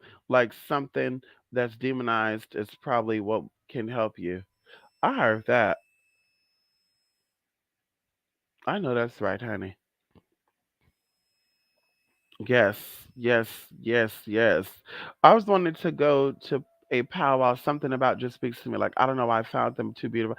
Very, you could feel the energy too when they're beating their drums and their other hand instruments. Oh my god, and the dancing. You feel it. There was a movie that I watched back in the day, and I just got chills thinking about it too. So there was a movie that I watched, and although it was a fake movie, like it was a storyline, the stuff in there was so real. I think it was called Mission. La Mission or El Mission. I cannot remember. It was based on the Potrero Hills in San Francisco, and it was about guy, a old school Chicano, who had a son who was bisexual but was hiding it. Either way, the son ended up getting attacked and stuff. But either way, and the Callie Ma was in the movie, the girl from Living Single, Maxine, honey, I can't remember her name. Mama was Callie Ma, she was doing the Callie Ma stuff, and then they started flirting, they had sex together, they were loving each other. Mama didn't like the fact that he did not like his son for being gay, and she was like, oh, hell no. You don't like your son, I don't want you neither. To make a long story short, one of the rival members were Murdoch, right? And the family had a powwow. And it's so weird too because even in this movie, this Hispanic man is giving history on Native Americans. Like, yeah, honey, you're from Mexico, but you're indigenous. And the guy was like, "What about me?" And he looked white. And he said, "Yeah, but you come from a tribe of blah blah blah blah, and they had skin like yours, but they were still indigenous to Mexico." And then he broke it down. They were there for thousands of years. So it was very interesting that this movie was so fake, but it gave a lot of real tea in it. And what even blew me away, like I said, when the guy was taken out, that they had a power for him and it started raining. And something about that little minute or so of that scene, you could feel the energy of that dancing, of them hitting that drum and dancing around with their feathers on and just oh god, it was such a beautiful experience. And I'm like, I would love to go to somebody's funeral and that's happening because I feel like a funeral should be celebrated. Like a funeral is about celebrating someone's life because we all know that we're going to pass away, but it's about celebrating someone's life. And if somebody passed away and they were powerful to you, they had great energy, why not send them on their way with a big bang, right? Why not do a big powwow? Why not, we're not talking about no rapping shit and people getting up there, yo, what's up, mom? No, we're not talking about that. But get up there and just have a big dance off, and why not? And we know that dancing moves energy. So I would love to experience a funeral like that in person of people dancing, with feathers and stuff on and drums and all that. That'll be very, very interesting, I think. But powwows are very spiritual and very powerful too. Very powerful, honey. Very powerful. Yes, honey. Yes, yes, yes. My son going to a powwow. He described our power. Yes, come on in here. Very powerful. Shamanism be like the blueprint of that and voodoo. Yes, like the blueprint that and voodoo, of course. And we know that too. There's different types of voodoo because voodoo is just someone who venerates spirit. So, a voodoo, right? Yeah, voodoo. You could be because you could be a voodoo, right? Anybody who venerates spirits and put spirit first and acknowledge spirit and know spirit knowledge has knowledge of spirit. I'm like tight tongue today too, y'all. Who have knowledge of spirit is voodoo. So definitely shamanism is also a form of voodoo, right? Because of course going into knowing spirit, reaching spirit, trying to seek spirit. And that's what we do. We acknowledge that spirit is in the herbs that we use. We acknowledge that spirit is in the waters that we use. We acknowledge that spirit is in the candles that we use. So we pray and we give thanks that may the spirit of rosemary come in and cleanse this. May the spirit of sugar comes in. So we acknowledge these things. We give thanks to these things too for helping us. Because these are the energies that shift us, right? So anyway, aspects of God, honey. Yes, honey.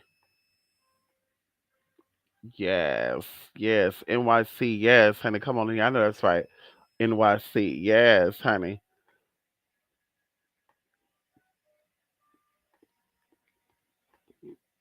There we go. Okay. My great grandmother funeral was a very happy funeral. Her sisters were dancing in the church. See, I love that. I love that. And then you know that they have a TV thing called Voodoo, right? Like Hulu, they got Voodoo. Hello? And see how they tell you this? What you watch overtakes you. And that's what I be telling people. Do you that sound like I will not look at something that I don't resonate with. I won't look at something that I don't connect with. I won't look at something that doesn't resonate with me. And that kind of pushes on Bella likes to lay on my damn legs, honey. Bella, girl, you a heavy dog, girl. You putting your mama's leg to sleep, girl. Yes. Anyway, one of my persons reached out to me for some work, and this is some real serious work. I honestly feel that this person is going to have to do some major stuff. I think the stuff that we're doing now is definitely beneficial to help get her over to where she needs to get to. But I do know that she's going to need more work done because I'm just going to be honest. So, a lot of people, and I won't go too much into the story and I won't tell her business because, of course, I didn't ask and that's not what I do. I give y'all information to kind of lighten you on how things work so that you can better understand why you should be very mindful about what you do and do everything with intention. So I feel like when people are reaching out to multiple people on different levels to get different energy, and let's say even for a reading, right? Let's say if you're only getting work done from one person, but you're getting readings done by seven different people, you're still mixing all these energies together, okay? And I think that this person was already bargaining energy because they were doing that. But not to mention, they jumped into getting work done with someone, and this person did not have good intentions. And they knew this person didn't have good intentions because they would say, I would tell this person this, and they would say, blah, blah, blah, whatever. But when I did the work, of course, like I said, when I'm doing work, okay, I'm doing readings on the work. No, I don't do readings on you while the work is being done. As I mentioned before, if you want to get a reading done, you could pay for that separately. But the work that we're doing is energy work only, and I'm doing the workings, like I'm doing readings and interpreting shit because I'm doing the energy work. But to hit you up and say, "Hey, let me give you a reading on what's going on," no, honey, I'm gonna give you an update, right? Anyway, because I gotta go, y'all. Spirit was showing me going into people putting spirits on people, and as I told y'all before, people will put spirits on you to watch you when you get work done with certain people, right? They will put spirits on you to watch you to make sure, okay, bitch, I'm gonna make sure you stay with me. And when you go to somebody else, I'm gonna get you together. So, either way, I saw this. I told this to this person, and literally something came up because I told them, yeah, you need to get rid of A, B, C, D, F, G. So they get rid of it. I get an email and they tell me their experience that they had after they got rid of A, B, C, D. And it was just confirmation because that's what happens. So I told y'all about these masks, right? Somebody, I went to a flea market and I bought these clay masks that were beautiful. And literally, y'all, they broke. I put them in my trunk. See, and this could have been a subconscious thing too. Spirit was like, put that in your trunk. Do not put that in your car, sis, because the trunk is a part of the car, but it's outside of the car. The inside of the car is the seats, okay? And that's it. So put it in your trunk. So subconsciously, I put it in my trunk. When I got home, I took it out, y'all. As soon as I took that bag out, it's like my hands became lucid.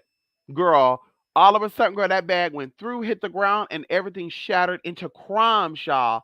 This was a mass, like this Ganesha statue, like a very heavy clay mask, and it was more than one. It was like three of them. It hit that ground, bitch, and it broke into powder. And I really do feel because the first thing I said is when I get home, I'm gonna cleanse this because people make shit, they put shit on you. Once again, going into people's intentions, like I said, when I sell product, if you don't feel connected to me, don't buy my product. I don't want you to buy my product. You don't feel connected to me. You feel connected to me, definitely buy it because, of course, my intentions for you is pure. I have no reason to have any desire for you outside of having what's best for you. I don't care to keep you trapped in a certain space to keep you coming back to me. I don't care about that. I don't really care about that. I'm here about planting a seed. I don't care about having you as a spiritual client for 40 years. I don't care about keep you come back to me about the same nigga. And even going into people who be like, a reading is $20 and it's for however long spirit is gonna be talking. If spirit got something to tell me to tell you for 2 hours, it's gonna be 2 hours. And there's time I did readings for people for 9 hours because spirit just kept going. And I'm just like, girl, you a goddamn lie. First off, any spiritualists tell you that they are scamming. Once again, they are scamming because, girl, that's crazy. Bitch, tell this person their whole life story then. Tell them, okay, girl, when you came out the uterus at 3 years old, there was something that happened with you and a dog, right? And then you got pregnant at 16, but you also went to the school nurse and you went to Planned Parenthood and you had an abortion. Okay. Like, walk them through their story then, girl. You can sit there for hours and spirit just tell them, yeah, make sure you kiss the man with the ring on the forehead. Make sure you put your $20 under your mattress. Like, girl, what possibly, and like I said, now we're going into energy vampirism, and now we're going into people wanting your storyline to gossip about you.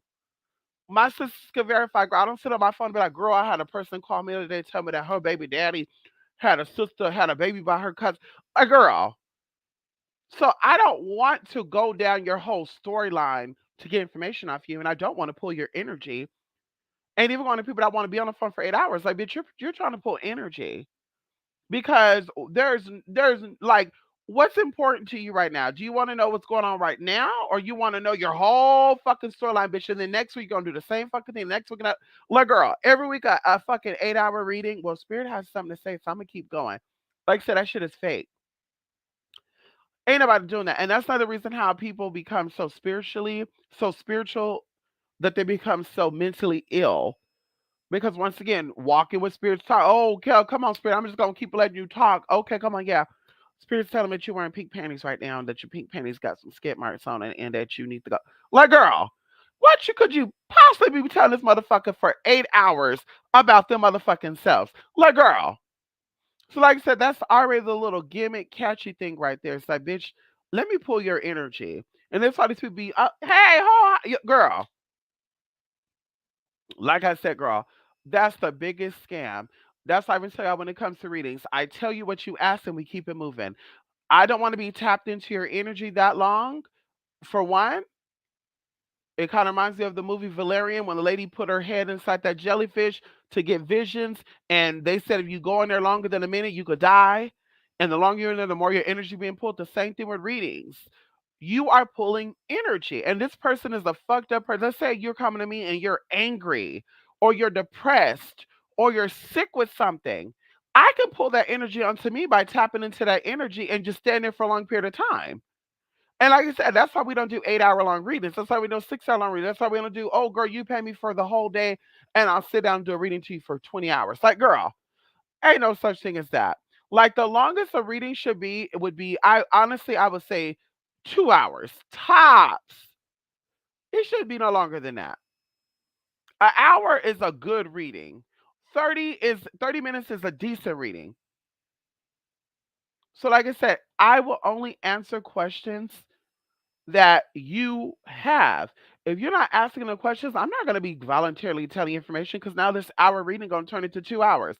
Now you asking three questions. I answered the three questions. Now those three questions turn into other questions. Um, he's not answering my phone, and I just kind of want to know what's going on with him not answering my phone. Okay, yeah, 50 million things probably come up for me. Well, I'm sitting here right now taking a shit. So he didn't answer the phone on March the 15th because he was taking a shit. And then I'm seeing another time right here that he was cooking like collard greens or something. And ooh, he put sugar in his collard greens. Like, girl. And then you're gonna say, wait, he know how to cook collard greens. He never cooked collard greens for me. So who else is he cooking for, Mystic? So like I said, that goes into another question. Even going into like I said, I could say, oh well, I'm seeing a lot of weird shit here. Like, I'm seeing, yeah, there's a lot of stuff I'm seeing. But then that's when once again going into the spiritualist, I'm tapping into you and I'm saying, well, she specifically want to know what's hindering him from picking up the phone calls when she call 90% of the time.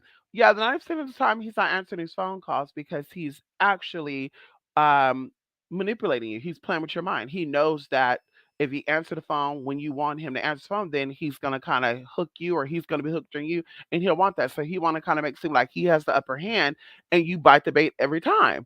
And then, of course, they'll come back around and say, oh, I went to another person, I had another reading, and Spirit revealed so much stuff to me. Spirit showed me that he also had another baby on the way. I mean, okay, because you didn't ask me what was the energies around it. You didn't ask me, was there another baby on the way? You didn't ask me, is he seeing someone else? You never asked those questions. So I'm not going to voluntarily tell you that. Because, like I said, then that turns into other questions. Well, who is he dating? And what does she look like? And how long they been dating for? And do they got kids already? And then do I know her? Will he ever leave? Like, girl, like I said, now these three questions turn into multiple questions. Now this hour reading turned into 2 or 3 hours. And I don't have the time. Like I said, I don't. Going into energy and stuff, honey, I've done readings before where I'm pooped for 3 weeks. One person. So, like I said, I'm very, very particular about how I do my stuff. Because when I tap in, I tap in. And if you're like, bitch, shout out what you seen and feeling, bitch, I will. Bitch, hole sucking dick, anal sex, bitch sucking on pig feet. The neighbor next door slapped somebody. I'm seeing an old woman coming in doing some weird shit. I'm seeing this person pulling out a weapon. Like, girl, I'ma shout it all out and you better write it down. Ain't no, can you go back and tell me what was the other thing? No, we're not doing that. Okay. Even going into somebody wanted a reading done a couple of weeks ago, and they blew me up. I was like, Mystic, I want to get a reading done. Let me know when you're available. Or what did they say? Yeah, I want to get a reading done this weekend. Please let me know you're available. Knowing that it's first come, first serve. You send the money over, then you ask about the reading. But something was different about that. And I was like, okay, this is spiritual.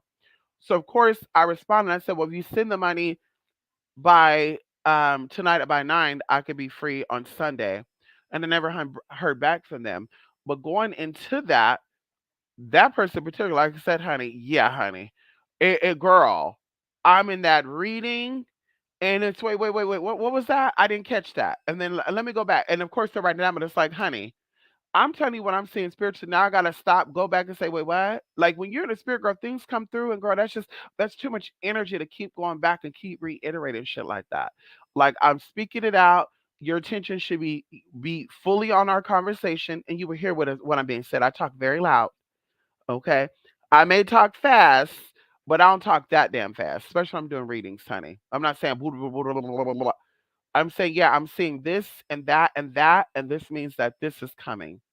But they'll be like, wait, what was that you just said right now? What card was that? Like, it doesn't matter. I just told you that your man is having an affair with his first baby mama. Isn't that what you wanted to know? Or you wanted to know what card that was? Which one you want to know? Because you're going to confirm with me that what I'm saying is true within the next few weeks. Going to see even a pregnancy. I did a reading on somebody with a pregnancy. This was like 2 years ago. Well, I'm not pregnant. No, there's pregnancy around you. And yeah, I don't know what you look like right now. I'm seeing somebody with braids, blah, blah, blah, blah. And they're like, huh, that's weird because I don't know who that could be. Coming to find out, bitch, it was their daughter. Literally 2 weeks later. 2 weeks later, oh, the pregnancy that you saw was my daughter. I knew it. I know it, honey, already. And you were connected to that because you were probably sitting there getting that reading done and you're probably thinking about your daughter. So, once again, I am going to be quick with it. I'm going to tell you exactly what it is. You need to have your direct questions and we're going to answer those direct questions. There's no, like I said, asking, what are you seeing with spirit? And I'm going to tell you what's more important. Well, she's asking, what am I seeing with spirit? Because she really wants um, is her money okay? So then I'm going to decode the money situation. And I'm going to say, well, I do see money coming in, whatever, whatever, whatever. But there could be a whole bunch of other shit there. That's why you need to have your questions together. And if you don't want that, say, okay, bitch, I want to do an all around reading. Mystic, pull cards and tell me what energies you're seeing. And we could do that the whole 30 minutes. We could do that the whole hour. If you want that type of reading, so that way you don't have to be like, well, yeah, what you did say did come true. There was also more to the information. Well, honey, you didn't ask about that. So I'm not going to, volunteer the information to you because you didn't ask. Okay. So you ask and you receive, honey. It is what it is.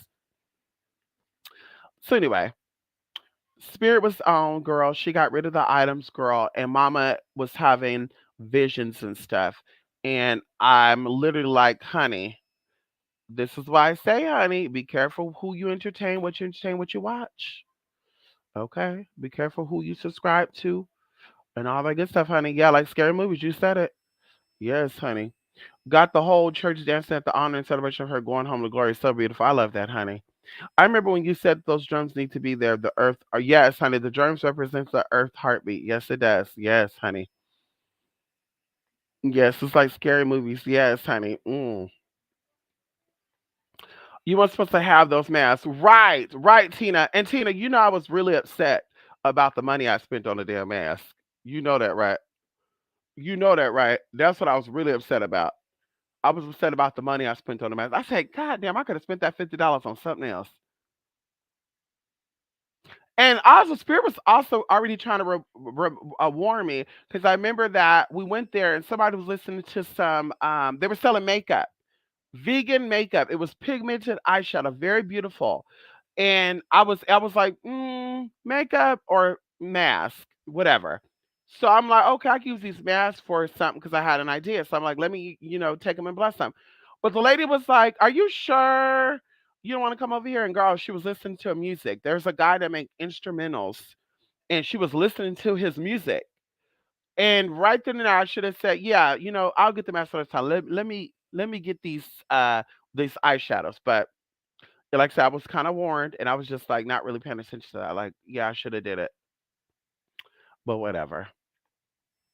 It's a lot to do with taking too many people work, and that can mess you up. It's like, yes, there you go. Mixing too much energy. Try one, let that manifest, and keep it moving.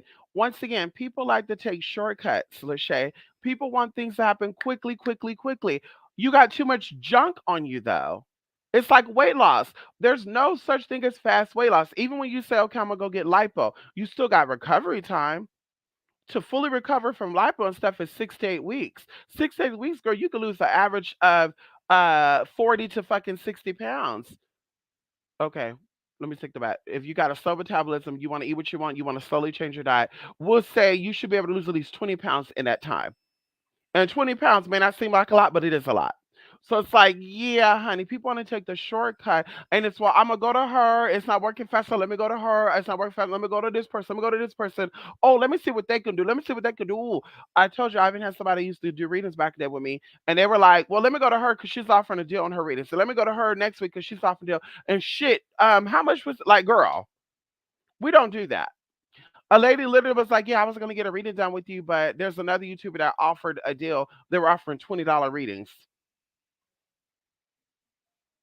Like, ma'am, so why did you decipher that before you hit me up? Because you clearly saw a connection with me. So if it's about the pricing thing, then you really don't want it spiritually. Because I see if I was charging $1,000 for a damn reading, I'm like, yeah, go with the $20 reading. But girl, at that time, girl, it was like $32 readings, I believe. It was probably even $40. So it was like, yeah, mama, you like to jump people's energy, and I don't want that around me. Yeah, that whole checking in on everybody. You do energy with this witch, that witch, Colombian witch, Spanish witch, Caribbean witch, Florida witch, California witch. Like, girl, all these witches have done work for you in the past 2 years. And that's really a question. In the past 12 months, how much energy have you accumulated? Do you do energy clearance? Do you do cleanses? I tell you, when we're doing work, do cleanses. Do cleanses. When you're doing work with other people, you do protection work, you do cleansing work to keep off any bad juju that may be sent your way. And I've been saying this a lot, but people don't want to listen. Once again, a lot of people claim to be spiritual people. They don't know. People send me emails sometimes, and like I said, some of these people are even clients of mine for years, and they still act like they don't know what to do. And it's like, honey, so are you not reading what I'm sending you? Are you not remembering where I'm saying if you're ever in fear, read Psalms 91? Are you not? I mean, like, girl, it's so easy as one, two, three. But once again, because you're not ready for the spiritual stuff, once again, you're still in your physical body. Once again, you're thinking about everything logically, girl. And that should be an example right there, too. If you're seeking the physical tea, then, girl, yeah, this stuff ain't for you, sis. It's not for you. It's not for you. You can listen up music for protection if you feeling like you're afraid or you feel like you need protection and you're like, yeah, because work is already being done for you. And of course, that's if you're getting work done with somebody. If we're doing work together, we're already doing, like I said, I do protection work, I do cleansing work, I do all that. There's no need to be like, hey, I want to say this by the way too. I think I saw a spirit in my house. Like, honey, okay, I told you what to do on your end, so why not do what you need to do on your end? Why are you disrupting and sending messages about something as if that's really that important? It's not that important. It's really not that important. And then also one of the people you have at your house. Whose house you going over and who you letting in your house? That's not. I'm not a big fan of people coming to my house. And when I come in, I cleanse myself. When I go to other people's houses, spirits follow you. So you going to a strip club, you going to a crack house, you going on a John's, a date with a John, you going over to a friend's house, you're going over to a grocery store. You can pick up energy everywhere. I mention those places because those are low vibrational places. Nightclubs, strip clubs, these are places where demons lurk.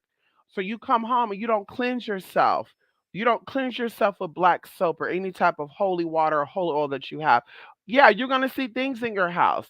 If somebody's sending me that, no, girl, it's on you though, because you're not doing the proper. You don't know spiritual etiquettes. That's why. That's why.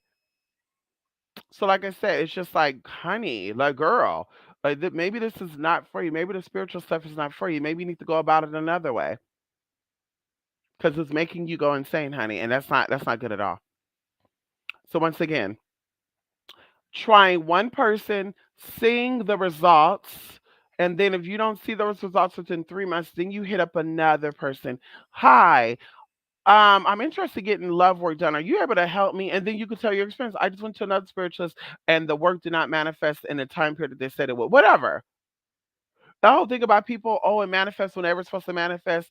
Spirit, don't question spirit. Spirit will let, like, girl, don't get work done with these people. And I feel like I'm being redundant with this too because I've talked about this before. But don't get work done with people who does that. Can you give me a time frame when I should be seeing this?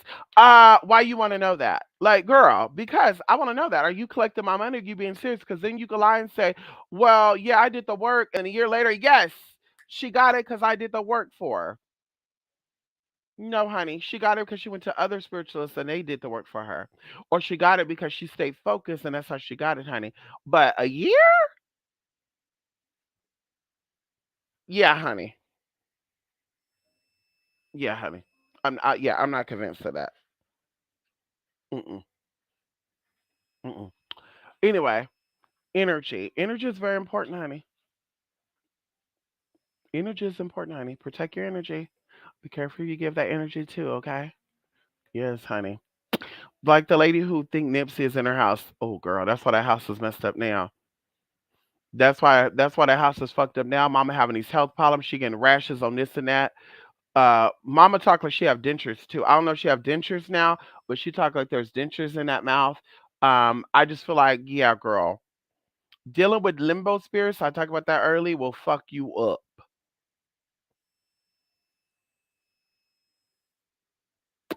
ma'am. You never had a physical husband, but you're married to a spirit.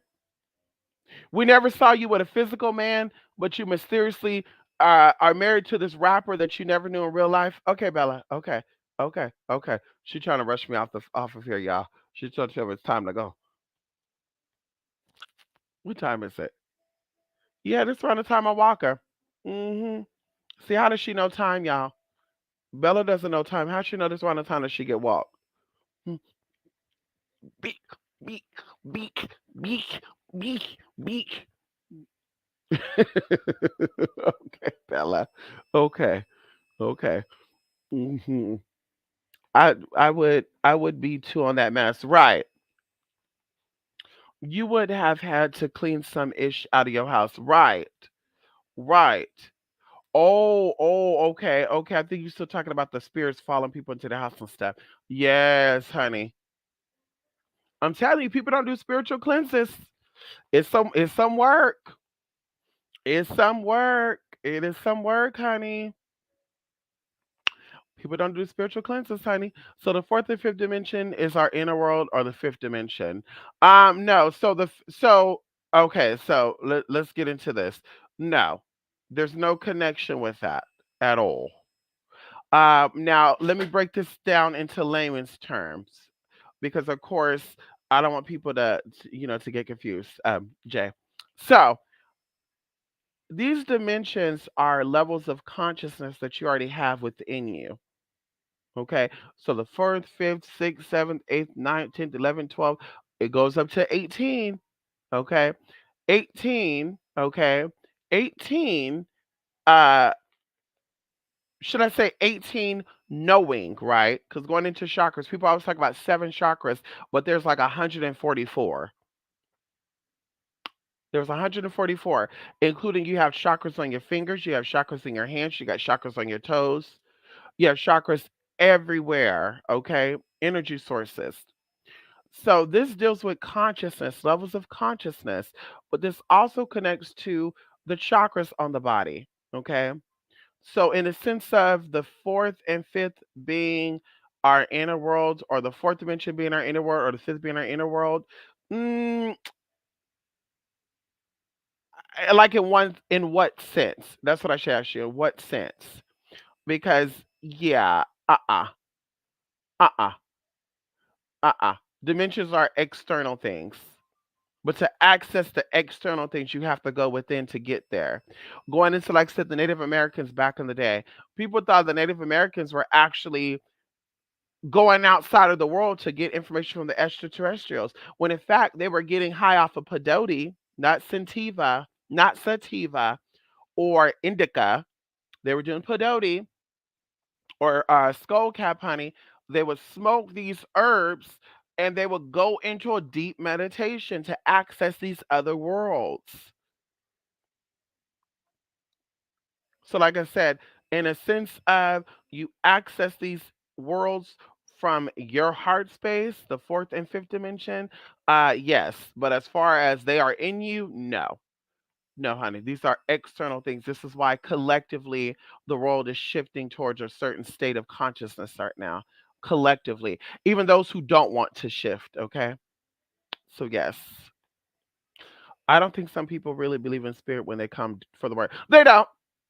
They don't. They don't, Tina. I think that is games and and maybe that's spirit of confusion on some people. I don't think that, yeah, I don't think that they believe in it. I don't think they really want it. I think that they fantasize about the results. Like, I don't ever heard of people fantasizing about getting somebody pregnant. And you're like, well, wait, why would a man fantasize about getting a woman pregnant when he could really get her pregnant? Because once again, he fantasized about the idea, but he really doesn't want it. So the same thing with spiritual people. I think that some people come for spiritual work, but they fantasize with the idea. Like, yeah, I really don't want this man. Because you did, then you will only deal with this man. You won't be out here, and then like I said, I love when people mix all these energies and they wonder why shit ain't going away. And I'm just like, girl, and I'm really gonna start calling people out. Like maybe that's because you're getting reading stuff from other people, honey. And it's why your brain and shit is getting fucked up right now. You're getting other people involved. Mysteriously before the work, there was no other people involved. Now the work's getting done. Now, yeah, I have a friend named Jarena that hit me up from Chicago. Then I got a friend named Janie who also is a spiritualist who's giving me insight. It's just like, girl, there's too much hands in the cookie jar. And also going into being a parasite. You're leeching off of people, but you're not knowing that you're keeping their energy in your body. You're not doing cleanses, you're taking on these people's energy. And then you're going to other people and you're basically conversing with them about, well, I had this reading done and da da da. Like, girl. So the work is being worked on and you're still wanting insight on the work. So you wasn't ready to start the work then, is what you're basically saying. Or you don't know what you want, basically. And like I said, honey, when it comes to me, because I can speak for other people, honey, I'm gonna do what I was paid to do and I'm gonna be done. Honey. After that, you can do what you want to do. You can take that, you can do your thing, honey. Praise your God, hallelujah, whatever. But yeah, honey. Yeah. Yeah, I can't sit there and do that, honey. I can't. A fool. That whole thing about having spirit husband children is so crazy. I'm telling you, mental illness, and it'd be crazy to me when they be having these spiritual marriages, but never had a physical husband. Can you show me that you've had a physical husband? And then I might believe that you have a spiritual husband. But we've never seen you with a man, baby. We've never seen you with a man, and we barely knew you had a child when you got older. And come to find out, that motherfucker's a criminal. So it's like, yeah, honey, no tea, no shade. No, all tea, okay, but no shade. A fool. I do know you are right about your reading. You are on it when you do them. Thank you so much, Lachey. Thank you so much. Had you taken the mask home, you would have had to clean some issue out of it. Oh, I know, honey. Talk about poltergeist. I probably be like, damn, y'all, my paint on my wall was moving by itself. Y'all, all of a sudden this happened, that happened. Oh my God, girl, all of a sudden this moved. You know what? That actually kind of reminds me about something, which I won't go into the story, y'all, because I really need to go. Yes, I mean accessing from the heart space. Yes. Yes. Yes, that is correct. Yes, honey. Okay. There you go, Jay. I'm like, yeah, I don't want to confuse people. And then we talk about it another time. They're gonna say, well, that's not what you said. You said the last time that it was the inner world. No, no, it's not. And also I think why you asked that too, because I talked about the earths, right? How the earth have 9 different bodies, right? The shadow self of her, and how the lower dimensions represents the darker aspects of us, right? Like the earth split down the middle. Kind of like you work 9 hours, but you have well you work yeah, you work 9 hours technically, but you have an hour lunch so you only get paid for 8 of those hours. Kind of the same way. Yeah, kind of the same way. Yeah.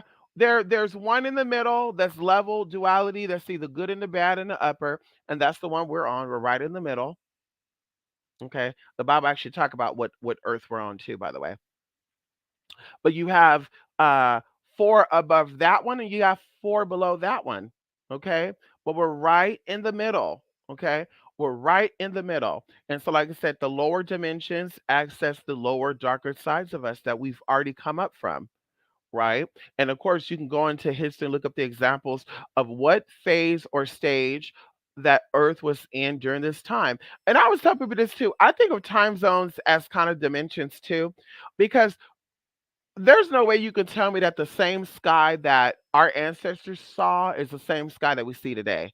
You cannot convince me of that. I don't know why I've never believed that, but you cannot convince me. And the same sky that we see right now is the same sky that the people are going to see 100 years from now. You cannot convince that. You can you cannot convince me of that. And of course, you're going to say, well, clearly it's not because things have changed. Or, no, I really do feel like these are conscious. I feel like when we shift dimensions or levels of consciousness, everything starts to change, right? I think there's so much talk about asteroids, so much talk about storms and water this and water that. That's a sign that we're shifting. So, like I said, even going into what happened in the 70s, although you guys lived during that time, some people, that lived during the 70s, that's a whole nother dimension. And once again, we're not seeing the same sky that we saw in the 70s. And like I said, we're not going into the sun and shit, because once again, the sun is a projection of who you are. But we're talking about the sky. When we look at the night sky, we see the moons and stars, right? We look up to the sky and we see, oh, the sky looked blue today. Yeah, okay. Well, my ancestors was right here too. I live in the same city and town my ancestors was in. I'm also living in the same house, and I'm looking up, and this must be the sky that my mom and them saw when they were a kid. No, it wasn't. Once again, I really do think that there's a lot to dimensions and times that they don't really talk about. And even going into why everything's about clock, clock, clock, clock, clock, and it's a new year, new beginning, new this, new that. Yeah, there's a reason for that, honey. Even going into Chinese New Year and shit, where water tiger, water dragon, water this, water that, rooster chicken, all that. Girl, what happened if every day is the same day? And just so happened that we're aging because we're the longer you are in gravity, the more you start to age. What happened if that was the case? What happened to say the more exposure you have to gravity, right? The older you start to appear, right? I mean, let's just talk about it realistically. This is a very dense, heavy world. So maybe that's why you're aging, but girl, you're the same age you were when you were a kid. And even going into ground, well, yeah, you grew up. Okay, girl, going into the history of carbon and gases and how things swell up and then stop. At a certain age, you stop growing. You don't keep growing, grow, grow, grow. Okay, bitch, I'm 60 years old now, and my heart is bigger than what it was when I was 20. I got longer arms now. I got longer feet now. I got bigger heads now. Like, girl. So even going into the physical attributes, like I said, who's to say it's not the same day? Who's to say that we don't wake up and go to sleep in the same day? Who's to say that it's today's Monday? Who said today's Monday? Who said today's, you know what I mean? Like, who created all this shit? It goes into the illusion of space and time, and like I said, dimensions. So if dimensions are real, then the dimension or the experience we have today is a whole nother time zone, a whole nother dimension too. Because today we're never going to live to see this day again, right? Even when we wake up on Monday, Sunday is a whole nother day. So we're never going to see this Sunday again. We'll see other Sundays, but not this Sunday. Come on in here. And we might see this Sunday as far as the date go, but we're never going to get this back. Even going into this time that we had here, we're never going to go back to this. We're never going to go back to this. What we're doing right now in the moment is in the moment. So it's like going into dimension stuff is really, really deep to think about. It's really, really deep. And it's like, whoa, whoa, it's really, really deep, honey. Yes, honey. Come on in here. Yes, honey. Listen, I spent enough time here. I spent enough time here. And I'm so glad we spent our time today. Because I was gonna come back on here. I was gonna come on here tonight and say this morning. But I said, bitch, let me get up on here before I start my day. You know. So anyway, I'm gonna go, you guys. Okay. I am so glad we had our Sunday chat. Thanks for those of you who took the time to come in here and say hey and interact. You are amazing. I really do appreciate you. I really do. Yes, honey. I got so much love for my people. Hmm. Come on in here. Yes, honey. Love and light, Jay. Yes, honey. Like you said, thank you so much for stopping by here, everybody. So much love for y'all, honey. You can always check out the blog spot, blogspot.com. And yeah, honey. Yeah. mystic.blogspot.com to 8spirit8 mystic8 at gmail.com. And like I said, it's always a pleasure stopping by with you all and a privilege for me to be here in your space and to share with you just a little bit of what is always circulating in here and in here. Yes, honey. Thank y'all so much. Yes, honey. Love and light. Yes, honey. Shout out to you. Oh, Tina, I did send you a I did respond too, honey. I like this song. Isn't this music nice? A good intro and outro.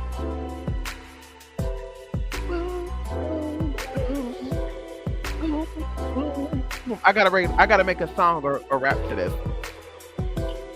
Sit back and let me explain. I was trying to play with my fucking brain. Ichi, what I'm trying to say. Let me stop. Okay, y'all, let me go. Love and light, yes. You like that? Isn't this cute, Tina?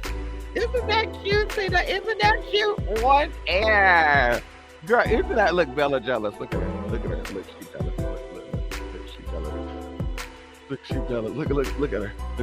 Okay, girl, okay, listen, we're about to go outside. Bitch, you we're about to go outside. We're about to go outside. Bitch, you make my time. Bitch, you make my time. Okay, y'all, listen. Listen, honey. Bella, you're doing too much. Hey, you're doing too much. We're still on YouTube. They can see you acting fool right now. They can see you acting fool. She's showing her ass out right now. Now she's trying to bite my baby. She's showing her ass out right now. I hope YouTube will see you right now. Cause you acting out, bitch. You acting out, bitch. You acting out. You acting out. You acting out right now. You acting out right now. You gotta go. Anyway, y'all. Bye, everybody.